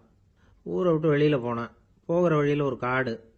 அந்த காட்டில் ஒரு மரத்தடியில் ஒரு பெரியவர் உட்காந்துருக்கிறார். அமைதியாக மௌனமாக அவர் அமர்ந்திருக்கிறார். இந்த பெரியவரை விசாரிக்கலாம், குருவை தேடி கண்டுபிடிக்கிறதுக்கு இவர் ஏதாவது ஒரு வழி சொல்லி கொடுப்பார் அப்படின்னு நினச்சிக்கிட்டு அவரை நெருங்கினான். ஐயா, எனக்கு ஒரு குரு தேவை, எங்கே கிடைப்பார்? அவரை எப்படி அடையாளம் கண்டுபிடிக்கிறது? அதை பற்றி ஏதாவது விவரம் சொன்னீங்கன்னா நான் கண்டுபிடிச்சிக்குவேன் அப்படின்ட்டுருக்கான். பெரியவர் நிமிர்ந்து பார்த்தார். தம்பி, அது ரொம்ப சுலபம். அவர் வயசானவராக இருப்பார். என்னை விட சுமார் 30 வயசு அதிகமாக இருக்கும். அவர் ஒரு மரத்தடியில் தான் உட்காந்துருப்பார் அப்படின்ட்டுருக்கான். சரிங்க பெரியவரே, அது என்ன மாதிரியான மரம், எப்படி இருக்கும் அப்படின்னு கேட்டிருக்கான். பெரியவர் அந்த விவரங்களையும் சொல்லியிருக்கிறாரு. அது மட்டும் இல்லை, சந்திக்கிற நாள், நேரம், வினாடி முதற்கொண்டு எல்லா விவரங்களையும் துல்லியமாக சொன்னாராம். இவ்வளவு விவரங்களை இவரால் எப்படி சொல்ல முடியுது அப்படின்னு இவனுக்கு ஆச்சரியம். இருந்தாலும் அந்த பெரியவர் கடைசியாக ஒரு விவரம் சொன்னார். அது என்ன தெரியுமா? எப்படியும் நீ அவரை சந்திக்கிறதுக்கு ஒரு 30 வருஷம் ஆகும் அப்படின்னு சொல்லிவிட்டாராம். ரொம்ப நன்றிங்க பெரியவரே அப்படின்னு சொல்லிவிட்டு அந்த இளைஞன் புறப்பட்டுருக்கான். இப்போ அவனுக்கு குரு பற்றின விவரம் எல்லாம் கிடைச்சிட்டுது, சந்திக்கிற நேரமும் தெரிஞ்சுட்டுது. ஆனால் 30 வருஷம் அவரை தேடி அலைய வேண்டியிருக்குமே. அவன் தேட ஆரம்பித்தான். காடு மலை எல்லாம் சுற்றி அலைஞ்சான். பல வருஷங்கள் தேடினான். அழுத்து போயிட்டான். கடைசியில் அவனுக்கும் வயசாயிட்டுது. கடைசியில் தன்னுடைய சொந்த ஊருக்கே திரும்பி போய்கிட்டு இருந்தான். அங்கே ஒரு மரத்தடியில் அவன் தேடிக்கிட்டு இருந்த குருநாதர் கிடைச்சார். யார் அவருன்னா, 30 வருஷத்துக்கு முன்னாடி வழி சொல்லி கொடுத்தாருல அதே பெரியவர். அவருக்கு இப்போ 30 வயசு அதிகமாக இருந்தது. அதே மரம். அன்னைக்கு பெரியவர் சொன்ன அடையாளம் இப்போ பொருத்தமாக இருந்தது. இப்போ அந்த பெரியவர் சொன்னார், சரியாக வந்து சேர்ந்துட்டேன், வா, உனக்காக தான் நான் இவ்வளவு காலமும் காத்துக்கிட்டு இருந்தேன் அப்படின்னாராம். என்ன சொல்கிறீங்கன்னு இருக்கான். 30 வருஷத்துக்கு முன்னாடி என்கிட்ட வந்தியே, அப்பவே என் காலம் முடிஞ்சு போயிருந்தது. அப்பவே என்ன உனக்கு அடையாளம் தெரியல, அதனால இவ்வளவு காலம் உனக்காக காத்துட்டு இருக்கும்படி ஆயிட்டுது அப்படின்னாராம். ஐயா, அப்பவே நீங்க சொல்லியிருக்கலாமே, இதுதான் 30 வருஷம் கழிச்சு நீ சந்திக்க போற இடம், நான் தான் உன்னுடைய குரு அப்படின்னு சொல்லியிருக்கலாமே அப்படின்ட்டுருக்கான். அந்த பெரியவர் சிரிச்சுக்கிட்டே இதுக்கு பதில் சொன்னாராம். நான் எவ்வளவோ விவரமாக தான் சொன்னேன், நீ சரியா புரிஞ்சுக்கல.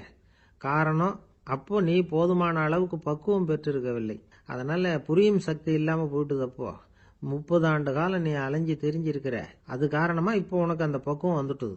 அதனாலதான் அடையாளம் காண முடிஞ்சது, நானே உன்னுடைய குரு அப்படின்னாராம். இதுல இருந்து என்ன தெரியுதுன்னா, ஆன்மீகத்துல மாணவனாக சேர்றதுக்கு கூட ஒரு பக்குவத்தன்மை தேவைப்படுது. ஒரு பெரிய ஞானி, அவர்கிட்ட ஒரு சீடனா இருக்க ஒருத்தன் வந்தான், எதிரில் நின்னான். ஞானி அவனை வெகு நேரம் உற்று பார்த்தார். அப்புறம் சொன்னார், சீடனா இருக்கிறது ரொம்ப சிரமம்னார். நான் தயாரா இருக்கிறேன்னா. அது இன்னமும் சிரமமாச்சே, இங்கே குருவா இருக்கிறது மட்டுமே சுலபம் அப்படின்னாராம். அப்படின்னா நான் குருவாவே ஆயிடுறேன் அப்படின்னானா. இது போலவே இந்த காலத்துல கதை ஒன்று உண்டு. ஒரு பள்ளிக்கூடத்துல வகுப்பு ஆசிரியர் மாணவனை திட்டிக்கிட்டு இருந்தார். டேய், நீ 100க்கு 10 மார்க் தான் வாங்கிட்டு இருக்க. இவ்வளவு மோசமா நீ படிச்சா கடைசியில மாடு மேய்க்கிறது கூட லாய்க்கு இல்லாதவனா ஆயிடுவேன். அதுக்கப்புறம் என்ன செய்ய போற அப்படின்னாராம். பையன் தலையை சொரிஞ்சுக்கிட்டே சொன்னானா, சார் அப்படின்னா ஒன்று செய்யறேன் அப்படின்னானா. இவர் கேட்டிருக்கார், என்ன செய்ய போறேன்னு. வேற என்ன சார், உங்களை மாதிரி ஒரு ஆசிரியர் ஆயிடுறேன் அப்படின்னானா. ஒரு கடைக்கு போனேன், 5 ரூபா பணத்தை எடுத்து கொடுத்தேன். ஒரு தினசரி பத்திரிகையை கேட்டேன். அவரு உடனே அங்க அடுக்கி வச்சிருந்த பத்திரிகையில ஒன்று எடுத்து என் கையில கொடுத்தார். வாங்கிக்கிட்டேன். மீதி பணத்தை எடுத்தார். அதையும் என் கையில கொடுக்கணும்ல, கொடுக்கல. எதிரில் இருந்த பலகையில வச்சு எடுத்துக்க சொன்னார். எப்பவும் அவர் அப்படிதான் பண்ணுவார். நானும் எடுத்துக்கிட்டு வந்துடுவேன். இவர் ஏன் இப்படி பண்றாருங்கிறது எனக்கு ரொம்ப நாளா ஒரு சந்தேகம். ஒரு நாள் அவர்கிட்டயே இதை கேட்டுவிட்டேன். ஏங்க, நீங்க உங்க கடைக்கு பொருள்கள் வாங்குறவங்களுக்கு நீங்க பாக்கி சில்லறையை கொடுக்கறப்போ பலகையில வச்சு விடுறீங்க, கையில கொடுக்க மாட்டேங்கிறீங்களே, ஏன் அப்படின்னு கேட்டேன். காசை கையில கொடுத்தா நம்ம கிட்ட இருக்கிற லட்சுமி போயிடுவா சார் அப்படின்னார். அதாவது பணம் செலவாயிடும் அப்படின்னு அர்த்தமா. இன்னொரு நண்பர், அவர் ஒரு நாள் வழக்கத்துக்கு மாறா ரொம்ப சோகமா உட்காந்துருக்கிறார். ஏங்க, என்னாச்சு, ஏன் இப்படி கப்பலே கவிழ்ந்தது மாதிரி உட்காந்துருக்கிறீங்க அப்படின்னு கேட்டேன். கப்பலே கவிழ்ந்திருந்தா கூட நான் இப்படி கவலைப்பட மாட்டேன் சார், வேற ஒன்று நடந்து போச்சுன்னார். என்னன்னு கேட்டேன். என் உச்சந்தலையில பல்லி ஒன்று விழுந்துட்டுதுன்னார். அதுக்காகவா இப்படி அப்படின்னு ஆச்சரியப்பட்டேன். ஆமாங்க, பல்லி உச்சந்தலையில் விழுந்தா பலன் என்னன்னு பஞ்சாங்கத்தில் பார்த்தேன், மரணம்னு போட்டிருக்கு அப்படின்னு சொல்லிவிட்டு அவர் தொடர்ந்து கவலைப்பட ஆரம்பிச்சிட்டார். இப்படியும் ஒருத்தர், என் கூட வேலை பார்க்குற ஒருத்தர் எப்படி தெரியுமா, தினமும் வலது காலை வச்சு தான் ஆபீஸுக்கு உள்ள நுழைவார். என்னைக்காவது தவறுதலா இடது காலை வச்சு உள்ள வந்துட்டார்னா அன்னைக்கு பூரா மனசு சங்கடப்படுவார். எந்த வேலையும் சரியா ஓடாது. கேரம் போர்டு ஆடுற ஒருத்தர் எப்ப ஆட உட்கார்ந்தாலும் ஸ்ட்ரைக்கரை கை தவறி கீழே விழற மாதிரி பண்ணி அதுக்கப்புறம் அதை எடுத்துக்கிட்டு ஆட உட்காருவார். ஏன்னா எப்போ ஒரு தடவை நிஜமாவே அது கை தவறி கீழே விழுந்திருக்குது. அன்னைக்கு பிரமாதமா ஜெயிச்சுட்டார். உடனே ஒரு முடிவுக்கு வந்துட்டார், கை தவறுனா லாபம் அப்படின்னு. அதுக்கப்புறம் அதையே பழக்கமாக்கிக்கிட்டார். பூனை குறுக்க போனா சகனம் சரியில்லைன்னு நினைக்கிறவங்க உண்டு. ஆனா ஒருத்தர் எப்படி தெரியுமா, அவர் வெளியில கிளம்புற சமயம் பக்கத்து வீட்டு ரேடியோவில் மியாவ் மியாவ் பூனை குட்டின்னு பாட்டு சத்தம் கேட்டா கூட போதும், சகனம் சரியில்லைன்னு பிரயாணத்தை கேன்சல் பண்ணி விடுவார். இப்ப இவ்வளவும் எதுக்கு சொல்றோம்னா, அளவுக்கு மீறின சகுன நம்பிக்கைகள் இருக்கு பாருங்க, இதோட பயமும் சேர்ந்துகிட்டதுன்னு வச்சுக்கோங்க, இது ஒருத்தருடைய மனநிலையை பாதிச்சிடும். இது உளவியல் நிபுணர்கள் சொல்ற கருத்து. வாழ்க்கையே தடுமாற வச்சிரும். பாதுகாப்பு இல்லாத உணர்வு, ஒரு விதமான டிப்ரெஷன் மனநிலை, இதெல்லாம் தான் இதுக்கு காரணமா அமையலாம். சில பேர் காய்கறி நறுக்க கத்திய கையில் எடுத்தா கூட நேரம் சரியா இருக்கா அப்படின்னு பார்த்துட்டு தான் வேலையை ஆரம்பிக்கிறது வழக்கம். அறிவு தான் மனசுக்கு வாத்தியாரா இருக்கணும், அப்பதான் வாழ்க்கை நிம்மதியா இருக்கும். அறிவு மனசு சொல்றபடியெல்லாம் கேட்க ஆரம்பிச்சுட்டுதுன்னா இடைஞ்சல் தான். ஒருத்தருக்கு 7ஆம் நம்பர் தான் ராசியான நம்பரான். 7ஆம் தேதி தான் எந்த காரியத்தையும் ஆரம்பிப்பாராம். 7 எழுத்து வர்றது மாதிரி பேரை மாத்தி வச்சுக்கிட்டார். 7 மணிக்கு தான் தினமும் எழுந்திருப்பார். 7ஆம் நம்பர் வீட்டில் தான் குடியிருக்கார். கல்யாணம் கூட 7ஆம் தேதி தான் பண்ணிக்கிட்டார். அவர் ஒரு நாள் குதிரை பந்தயத்துக்கு போனாராம். குதிரையோட பேரையெல்லாம் பார்த்தார். ஒரு குதிரையோட பேர் 7 எழுத்துல அமைஞ்சிருந்தது. 7 தானே இவருக்கு அதிர்ஷ்ட நம்பர். அதனால உடனே அது பேர்ல பணத்தை கட்டினார். பந்தயம் நடந்தது. என்ன சார் ஆச்சுன்னு கேட்டாங்க. நான் பணம் கட்டின அந்த என்னோட குதிரை 7வதா வந்து சேர்ந்தது சார் அப்படின்னாராம் சோகமா. காசியில் இருக்கிற கடவுள் காசி விஸ்வநாதர், அங்க இருக்கிற தேவி காசி விசாலாட்சி. இவங்க 2 பேரும் ஒரு நாள் பேசிக்கிட்டு இருந்தப்போ கடவுள் சொன்னார், இந்த மனிதர்களை நாம ரொம்பவும் நம்பிக்கையோட தான் படைச்சிருக்கிறோம், இருந்தாலும் அவங்களுக்கு தான் நம்பிக்கை இல்லை, எதுலேயும் ஒரு உண்மையான நம்பிக்கை இல்லாமல் வாழ்ந்துக்கிட்டு இருக்கிறாங்க அப்படின்னார். என்ன அப்படி சொல்கிறீங்க? அதோ பாருங்க, எவ்வளவு பேர் காசியை தேடிட்டு வந்து கங்கையில் குளிச்சுக்கிட்டு இருக்கிறாங்க, அவங்கெல்லாம் நம்பிக்கை இல்லைன்னா இவ்வளவு தூரம் தேடிட்டு வந்து இங்கே குளிப்பாங்களா அப்படின்னு நாங்கள் தேவி. சரி, அதை சோதிச்சு பார்க்கலாம் அப்படின்னு 2 பேரும் முடிவு பண்ணிக்கிட்டாங்க. உடனே ஒரு திட்டம் போட்டாங்க. அது எப்படின்னா, நாம் 2 பேருமே பக்தர்கள் மாதிரி உருவத்தை மாற்றிக்கிட்டு கங்கை கரைக்கு போக வேண்டியது. நான் வந்து கங்கையில் இறங்கி குளிக்கிறேன், கொஞ்ச நேரத்தில் சுழலில் மாட்டிக்கிட்டது மாதிரி நடிக்கிறேன். நீ உடனே கரையிலிருந்து சத்தம் போடு, என்னோட வீட்டுக்காரரை யாராவது காப்பாற்றுங்களேன்னு சத்தம் போடு. அதோட இன்னொன்று சொல்லு, யாராவது ஒரு புண்ணிய ஆத்மா அவர்கிட்ட போய் அவருடைய முடியை பிடிச்சி இழுக்கணும், அப்படி ஒரு சாபம் இருக்குது எங்களுக்கு. புண்ணிய ஆத்மா, அதாவது எந்த பாவமும் செய்யாத இல்லாத ஒருத்தர் தான் அவரை காப்பாற்ற முடியும். அப்படிப்பட்டவங்க யாராவது வெள்ளத்தில் குதிச்சு என்னுடைய கணவரை காப்பாற்றுங்கோ அப்படின்னு நீ சத்தம் போடு, கூச்சல் போடு, என்ன நடக்குதுன்னு பார்க்கலாம் அப்படின்னார் கடவுள். சரின்னு சொல்லி 2 பேருமா சாதாரண பக்தர்கள் மாதிரி கங்கை கரைக்கு வந்து சேர்ந்தாங்க. அவர் இறங்கி குளித்தார். திட்டம் போட்டது மாதிரியே சுழலில் மாட்டிக்கிட்டது மாதிரி கத்துனார்.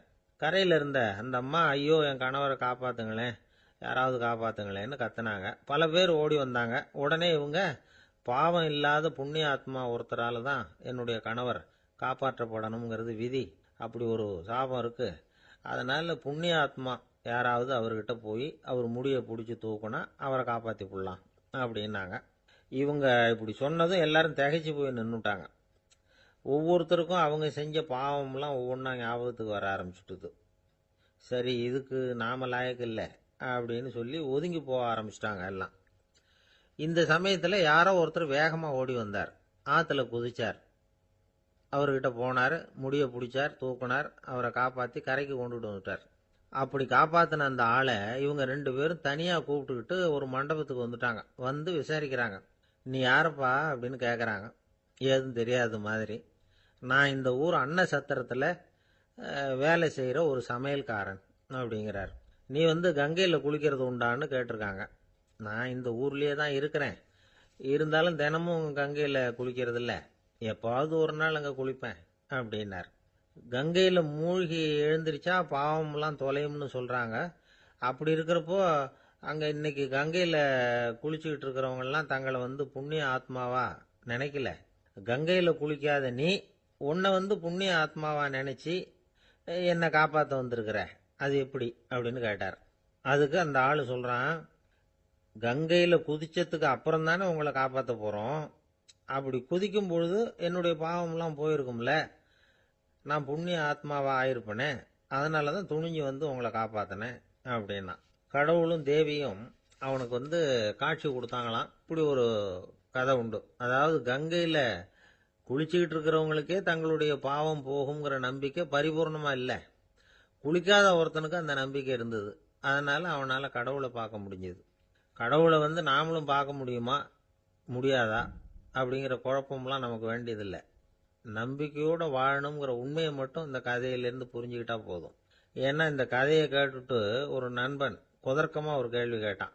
ஏன் சார், கங்கையில் குளிச்சா பாவம் போயிடும்னு சொல்கிறீங்களே, நான் எனக்கு வேண்டாத ஒருத்தனை அழைச்சிட்டு போய் கங்கையிலேயே தள்ளி விட்டுட்டு அதுக்கப்புறம் அங்கேயே முழுக்க போட்டுட்டு நான் செஞ்ச பாவத்தை வந்து அதுலேயே கழுவி விட்டுட்டு மறுபடியும் உங்ககிட்ட வந்துடுறேன்னு வச்சுக்கோங்க, நீங்கள் என்னை வந்து புண்ணிய ஆத்மான்னு ஏற்றுக்குவீங்களா அப்படிங்கிறான்.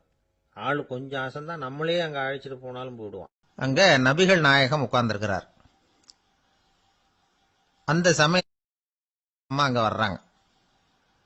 அவங்க கையில் திராட்சை பழ கொத்து, அதை கொண்டுகிட்டு வந்து நபிகள் கிட்ட கொடுக்குறாங்க. சாப்பிடுங்க அப்படின்னு சொல்லி ரொம்ப அன்பாக வேண்டிக்கிறாங்க. நபிகள் நாயகமும் ரொம்ப பிரியமாக அதை வாங்கிக்கிட்டார். அதுக்கப்புறம் அது சாப்பிட ஆரம்பிச்சார். நபிகள் நாயகம் மதீனாவில் தங்கியிருந்தப்போ இது மாதிரி நிறைய பேர் பழங்களையும் தின்பண்டங்களையும் கொண்டுட்டு வந்து கொடுக்கறது வழக்கம். நபிகள் நாயகம் என்ன பண்ணுவார்னா அதெல்லாம் வாங்குவார். உடனே பக்கத்தில் இருக்கிற தோழர்கள் எல்லாருக்கும் பகிர்ந்து கொடுப்பார், தானும் சாப்பிடுவார். இதுதான் எப்போதும் வழக்கம். ஆனால் இந்த தடவை என்னாச்சு தெரியுமா? அவர் அப்படி பண்ணல. ஒவ்வொரு பழமா எடுத்து தானே சாப்பிட்டுக்கிட்டு இருக்கிறார். அவர் விருப்பமா சாப்பிடுகிற காட்சியை ஆசை தீர பார்த்துக்கிட்டு இருந்தாங்க அந்த வயசான அம்மா, அந்த பழத்தை கொடுத்தவங்க. அவங்களுக்கு ரொம்ப மகிழ்ச்சியா இருந்தது, மன நிறைவா இருந்தது. நாம ஆசையா கொண்டுகிட்டு வந்து கொடுக்குற பழத்தை நபிகள் நாயகம் இவ்வளவு பிரியமா சாப்பிட்றாரே அப்படின்னு நினைச்சு ரொம்ப சந்தோஷப்பட்டாங்க. அதுக்கப்புறம் அங்கிருந்து அவங்க புறப்பட்டு போயிட்டாங்க. இந்த அம்மா போனதுக்கு அப்புறம் பக்கத்தில் இருந்த தோழர்கள் பேச ஆரம்பிச்சாங்க. ஏன்னா அவங்களுக்கு சந்தேகம், இன்னைக்கு வித்தியாசமா நடந்துகிட்டாரே அப்படின்னு. அண்ணலே, எது உங்களுக்கு வந்தாலும் எங்க எல்லாருக்கும் கொடுத்துட்டு தான் நீங்க சாப்பிடுவீங்க. இன்னைக்கு மட்டும் நீங்க அப்படி செய்யலையே, எல்லா பழத்தையும் நீங்களே சாப்பிட்டீங்களே, அதுக்கு என்ன காரணம் அப்படின்னு கேட்டாங்க. இப்படி கேட்கறதுனால நாயகம் அதை தப்பா புரிஞ்சுக்க மாட்டார் அப்படிங்கிறது அவங்களுக்கு தெரியும். யாரும் எதையும் அவர்கிட்ட கேட்கலாம், அப்படி கேட்கறதுக்கு உரிமை உண்டு. இந்த ஜனநாயக முறைகளுக்கு அவர்கள் கொடுத்த மரியாதை இது. தோழர்களின் கேள்விக்கு நபிகள் பதில் சொல்ல ஆரம்பிச்சார். நண்பர்களே, அந்த அம்மா ரொம்ப பிரியமா அந்த பழங்களை என்கிட்ட கொண்டுகிட்டு வந்து கொடுத்தாங்க. முதல்ல ஒரு பழத்தை எடுத்து வாயில போட்டு பார்த்தேன். அது ரொம்ப புளிப்பா இருந்தது, சாப்பிடுறது ரொம்ப கஷ்டம். உங்ககிட்ட யாருக்காவது அதை கொடுத்திருந்தா அதுல வாயில போட்டதும் புளிப்பு தாங்காம முகம் சுழிச்சிருப்பீங்க. அதை அந்த அம்மா பார்த்துட்டாங்கன்னா வருத்தப்பட்டிருப்பாங்க. ஆசையா கொண்டுகிட்டு வந்து நமக்கு கொடுத்துருக்குறாங்க. அவங்க அன்பான மனசை நோகடிக்கிறதுக்கு நான் விருப்பப்படலை. அதனால முகம் சுளிக்காம சாப்பிடணுமேங்கிறதுக்காகத்தான் அந்த பழங்கள் பூராவே நானே சாப்பிட்டுட்டேன் அப்படின்னு புன்முறுவலோட பதில் சொன்னாராம் நபிகள் நாயகம். இன்னொருத்தர் மனசு புண்படக்கூடாதுங்கிறதுக்காக புளிப்பையும் இனிப்பா ஏற்றுக்கொள்ளுகிற பண்பாடு இருக்கு பாருங்க, அது ஒரு பெரிய நாகரிகம். அது எல்லாருக்கும் சுலபமா வந்துடாது. நல்லா இருக்கிற பழத்தையே என்ன இவ்வளவு மோசமா இருக்கேன்னு சொல்லுகிறவர்கள் தான் நம்ம கிட்ட அதிகம். இந்த காலத்துல இல்வாழ்க்கையில இந்த நாகரிகத்தை சில பேர் கடைபிடிக்கிறது உண்டு. நல்லா இருக்க இல்லையோ முகம் சுளிக்காம சாப்பிட்டுருவாங்க. ஏன்னு கேட்டா, எதுக்காக சார் வீண் வம்பு, ஏதோ நமக்குன்னு கொடுத்து வச்சது அவ்வளவுதான் அப்படின்னு நினைச்சுக்கிட்டு போக வேண்டியது தானே அப்படிம்பாங்க. இவங்கெல்லாம் கூட ஒரு விதத்துல பண்பாடு தெரிஞ்சவர்கள் தான். இப்போ ஒரு ஆளு ஊரெல்லாம் சுத்தி விட்டு கடைசியில் அழுத்து போய் ஒரு ஹோட்டலுக்குள்ள நுழைஞ்சானான். ரொம்ப களைப்பா இருந்தது அவனுக்கு. அதனால ரொம்ப களைப்படைஞ்சு போய் ஒரு நாற்காலியில போய் உட்காந்துருக்கிறான். இவனை பார்த்ததும் சர்வர் ஓடி வந்தார். சார் உங்களுக்கு என்ன வேணும்னு கேட்டார். எனக்கு தேவை 2 தோசையும் கொஞ்சம் அன்பான வார்த்தைகளும் அப்படின்னா. சர்வர் உள்ள போனார், 2 தோசையை கொண்டாந்து வச்சார். அன்பான வார்த்தை கேட்டனே அப்படின்னா இவன். சர்வர் ரொம்ப பணிவா குனிஞ்சு இவன் காதோரமா சொன்னார், ஐயா இந்த தோசையை சாப்பிட்றாதீங்க, புளிச்சு போன பழைய மாவு அப்படின்னார். இது பாருங்க, அன்பான வார்த்தையும் 2 தோசையும் கேட்டார், கொண்டாந்து கொடுத்துட்டார். இப்படி இருக்கிறவர்களும் இன்றைய மனிதர்கள்ல அதிகம். அதனால மனிதர்கள் ஒவ்வொருத்தரும் ஒவ்வொரு விதம். நம்ம கிட்ட பிரியமா நடந்துகிறவர்கள் மனம் கோணும்படி நாம் நடந்து கொள்ளக்கூடாது அப்படிங்கிறது தான் நபிகள் நாயகம் அவருடைய செயல் மூலமா நமக்கு உணர்த்தி இருக்கிற வாழ்வியல் உண்மை. ஆளை கண்டா ஏன் இப்படி முகத்தை திருப்பிக்கிட்டு வர்றீங்க அப்படின்னு கேட்டார் ஒருத்தர் நண்பர்கிட்ட. எலெக்ஷன்ல அவன் எதிர்த்து நின்னவன் சார், என்ன அவன்கிட்ட நமக்கு என்ன பேச்சுவார்த்தை அப்படின்னாராம் ரொம்ப கோபமா இவர். சரி, அந்த ஆள் யாருன்னு கேட்டேன். என் கூட பிறந்த தம்பி தான் சார் அப்படின்னார் அந்த கோபம் குறையாமல். அதாவது நம்ம ஊர் நிலவரம் இப்படி, அதாவது அண்ணனும் தம்பியும் எதிர்த்து நிற்பாங்க தேர்தல்ல, ஒருத்தர் கண்டா பேசிக்கிறது இல்லை.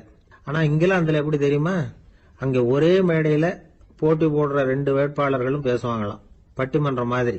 ஒருத்தர் முதல்ல எழுந்திருப்பார், நான் இந்த தேர்தலில் வெற்றி பெற்றால் என்னென்ன செய்வேன் அப்படின்னு சொல்லிவிட்டு உட்காருவார். அதுக்கப்புறம் அடுத்தவர் எழுந்திருப்பார், அவரு சொல்லுவார், நான் வெற்றி பெற்றா இந்த மக்களுக்கு என்னென்ன செய்வேன், இந்த நாட்டுக்கு என்னென்ன செய்வேன் அப்படிங்கறத சொல்லிவிட்டு உட்காருவார். 2 பேரும் ஒரே மேடையில பேசுவாங்க. மக்கள் 2 பேர் பேச்சையும் கேட்டுக்கிட்டு ஒரு முடிவுக்கு வருவாங்க. இதுதான் அங்க உள்ள பழக்கம். இங்க அப்படி இல்லை. இங்க ஒருத்தர் பார்த்தாவே முகத்தை திருப்பிக்கிறது. ஒரு தடவை இது மாதிரி ஒரு கூட்டம் நடந்துகிட்டு இருக்கு அங்க வெளிநாட்டுல தான். நேரத்துக்கு சரியா ஒரு வேட்பாளர் வந்து சேரல. இது இங்கிலாந்துல நடந்த நிகழ்ச்சி. அப்புறம் என்னாச்சுன்னா, ஒருத்தர் வந்துட்டாரு, இன்னொருத்தர் வந்து சேரல. அப்புறம் உடனே அந்த ஒருத்தர் வந்தவர் பேச ஆரம்பிச்சிட்டார். அதாவது அந்த இன்னொருத்தர் சார்பாவே பேசிட்டாராம். அதாவது அவர் வரல, நான் அவரு சார்பா வந்து நான் பேசிடுறேன். அதாவது அவர் ஜெயிச்சுட்டா அவர் என்னென்ன செய்வார் இந்த நாட்டுக்கு அப்படின்னு சொல்லி அவர் பக்கத்துல உள்ள நியாயத்தை எடுத்து இவரே சொல்லிட்டாராம். இப்படிலாம் அங்க நடந்துதான். இது எப்பேற்பட்ட தேர்தல் பண்பாடு பாருங்க. அதனால இன்னொரு விஷயம், இப்ப இங்கிலாந்துல எல்லாம் ஓட்டு கேட்கறப்ப வெற்றியா தோல்வியாங்கிறத ஓரளவுக்கு யூகிச்சு விடலாமா. இப்போ ஒரு வேட்பாளர் ஒரு வீட்டுக்கு முன்னாடி போய் நின்று எனக்கு ஓட்டு போடுங்கன்னு கேட்கறாருன்னு வச்சுங்களேன், அதுக்கு என்ன பார்த்து செய்யறோம், போயிட்டு வாங்க அப்படின்னு சில வீடுகள்ல வாசல்ல நின்னே சொல்லி அனுப்பிச்சிருவாங்களாம். வேற சில வீடுகள்ல எப்படின்னா வேட்பாளரை வீட்டுக்குள்ள கூப்பிட்டு காபி சாப்பிட சொல்லி உபசரிச்சு அதுக்கப்புறம் அனுப்பி வைக்கிறது வழக்கமா. இதுல எந்த வீட்டு ஓட்டு நிச்சயம் தெரியுமா? வாசல்ல நின்னே வழி அனுப்பி வச்சுடுறாங்க பாருங்க, அவங்க ஓட்டு நிச்சயம். உள்ள கூப்பிட்டு காப்பி கொடுத்து அனுப்புறாங்க பாருங்க, அவங்க ஓட்டு நிச்சயம் இல்லையா. சரி, அப்புறம் ஏன் அந்த உபசரிப்பு அப்படின்னு கேட்டா அதுக்கு ஒரு காரணத்தை சொல்றாங்க. அதாவது அது ஒரு அனுதாபத்தை தெரிவிக்கிற முறையா. ஐயோ பாவம், நாம இவருக்கு ஓட்டு தான் போட போறதில்ல, இதையாவது செய்வோம், காப்பியாவது சாப்பிட்டு போட்டோம் அப்படிங்கிற எண்ணமா. இப்படி அந்த ஒரு பழக்கம். ஆக அந்த ஊர்ல நிறைய காப்பி சாப்பிடணும்னு ஒருத்தர் ஆசைப்பட்டா தேர்தலில் தோத்து போறதுக்கு தயாரா இருக்கணும். ஒரு சமயம் ஒரு ஊர்ல தேர்தல் நடந்துதான். ஒரு தொகுதியில நின்று தோத்து போன ஒருத்தர் கையில ஒரு துப்பாக்கியோட ஊருக்குள்ள சுத்திக்கிட்டு இருந்தாராம். ஒரு போலீஸ்காரர் அவரை பார்த்துட்டு சந்தேகப்பட்டிருக்கார். அதனால அவரை தடுத்து நிறுத்தி என்ன இது துப்பாக்கியோட சுத்துறீங்களேன்னு விசாரிச்சிருக்கார். இதுக்கு அவர் சொன்னாராம், சார் இந்த தொகுதியில மொத்தம் 1,00,000 வாக்காளர்கள், அதுல எனக்கு 10,000 பேர் மட்டும்தான் எனக்கு ஓட்டு போட்டிருக்கிறாங்க. அப்படின்னா எனக்கு வேண்டாதவங்க இந்த தொகுதியில 90,000 பேர் இருக்கிறாங்கன்னு அர்த்தம். இப்படி ஒரு சூழ்நிலையில நான் என்னுடைய பாதுகாப்புக்கு ஆயுதம் இல்லாம நடமாடலாமா அப்படின்னு கேட்டாராம். எவ்வளவு எச்சரிக்கை பாருங்க. நம்ம ஊர்ல சில பேர் ஓட்டு கேட்கிற விதமே தனி. ஒருத்தர் ரொம்ப சாமர்த்தியமா ஓட்டு கேட்பாராம். அவர் எப்படின்னா, ஒரு வீட்டுக்கு போறாருன்னு வச்சுங்களேன், அந்த நேரம் அந்த வீட்டுக்காரரு என்ன செஞ்சுட்டு இருக்கிறாரோ அதே வேலையை இவரும் கொஞ்ச நேரம் செய்வாராம், அவருக்கு ஒத்தாசையா. அதுக்கப்புறம் மெதுவா பேச்சு கொடுப்பார், ஓட்டு கேட்பார், இது மாதிரி எலெக்ஷன்ல நிக்கிறேன் கவனிக்கணும்னு. அது மாதிரி ஒரு தடவை அவர் போனப்ப அங்க வந்து அவர் என்ன பண்ணிட்டு இருக்காரு, வீட்டுக்கு பின்னாடி மாட்டு கொட்டையில பால் கறந்துட்டு இருக்காரு ஒரு பசுமாட்டுக்கிட்ட. அந்த வீட்டுல இவர் ஓட்டு கேட்க போனவர் இவர் ஓடி போய் இன்னொரு சொம்பை எடுத்துக்கிட்டு அதே மாட்டுக்கு இன்னொரு பக்கம் போய் உட்காந்துக்கிட்டு இவரும் பால் கறக்க ஆரம்பிச்சிட்டார். எதிர உட்காந்துட்டு இருக்காரு அவரு, இவர் இந்த பக்கம் உட்காந்துருக்காரு. கீழே கொஞ்சம் குனிஞ்சு பார்த்தா ஒருத்தர் முகத்தை ஒருத்தர் பார்க்கலாம். கொஞ்ச நேரம் ஆனதுக்கு அப்புறம் இவர் மெதுவா அவர்கிட்ட பேச்சு கொடுத்தாராம். இது மாதிரி நான் எலெக்ஷன்ல நிக்கிறேன், நீங்க ஓட்டு போடணும், அதுக்காக தான் வந்தேன்னாராம். அது முடியாதுங்களேன்னாராம் அவரு. ஏன்னு கேட்டிருக்கார். நான் இந்த வீட்டுக்காரன் இல்ல, நானும் உன்ன மாதிரி ஓட்டு கேட்க வந்தவன் தான் அப்படின்னு. கங்கை கரை தோட்டம் பக்கத்துல ஒரு ஆசிரமம், அங்க ஒரு பெரியவர் தங்கி இருக்கிறார். அவர் தான் ராமகிருஷ்ண பரமஹம்சர்.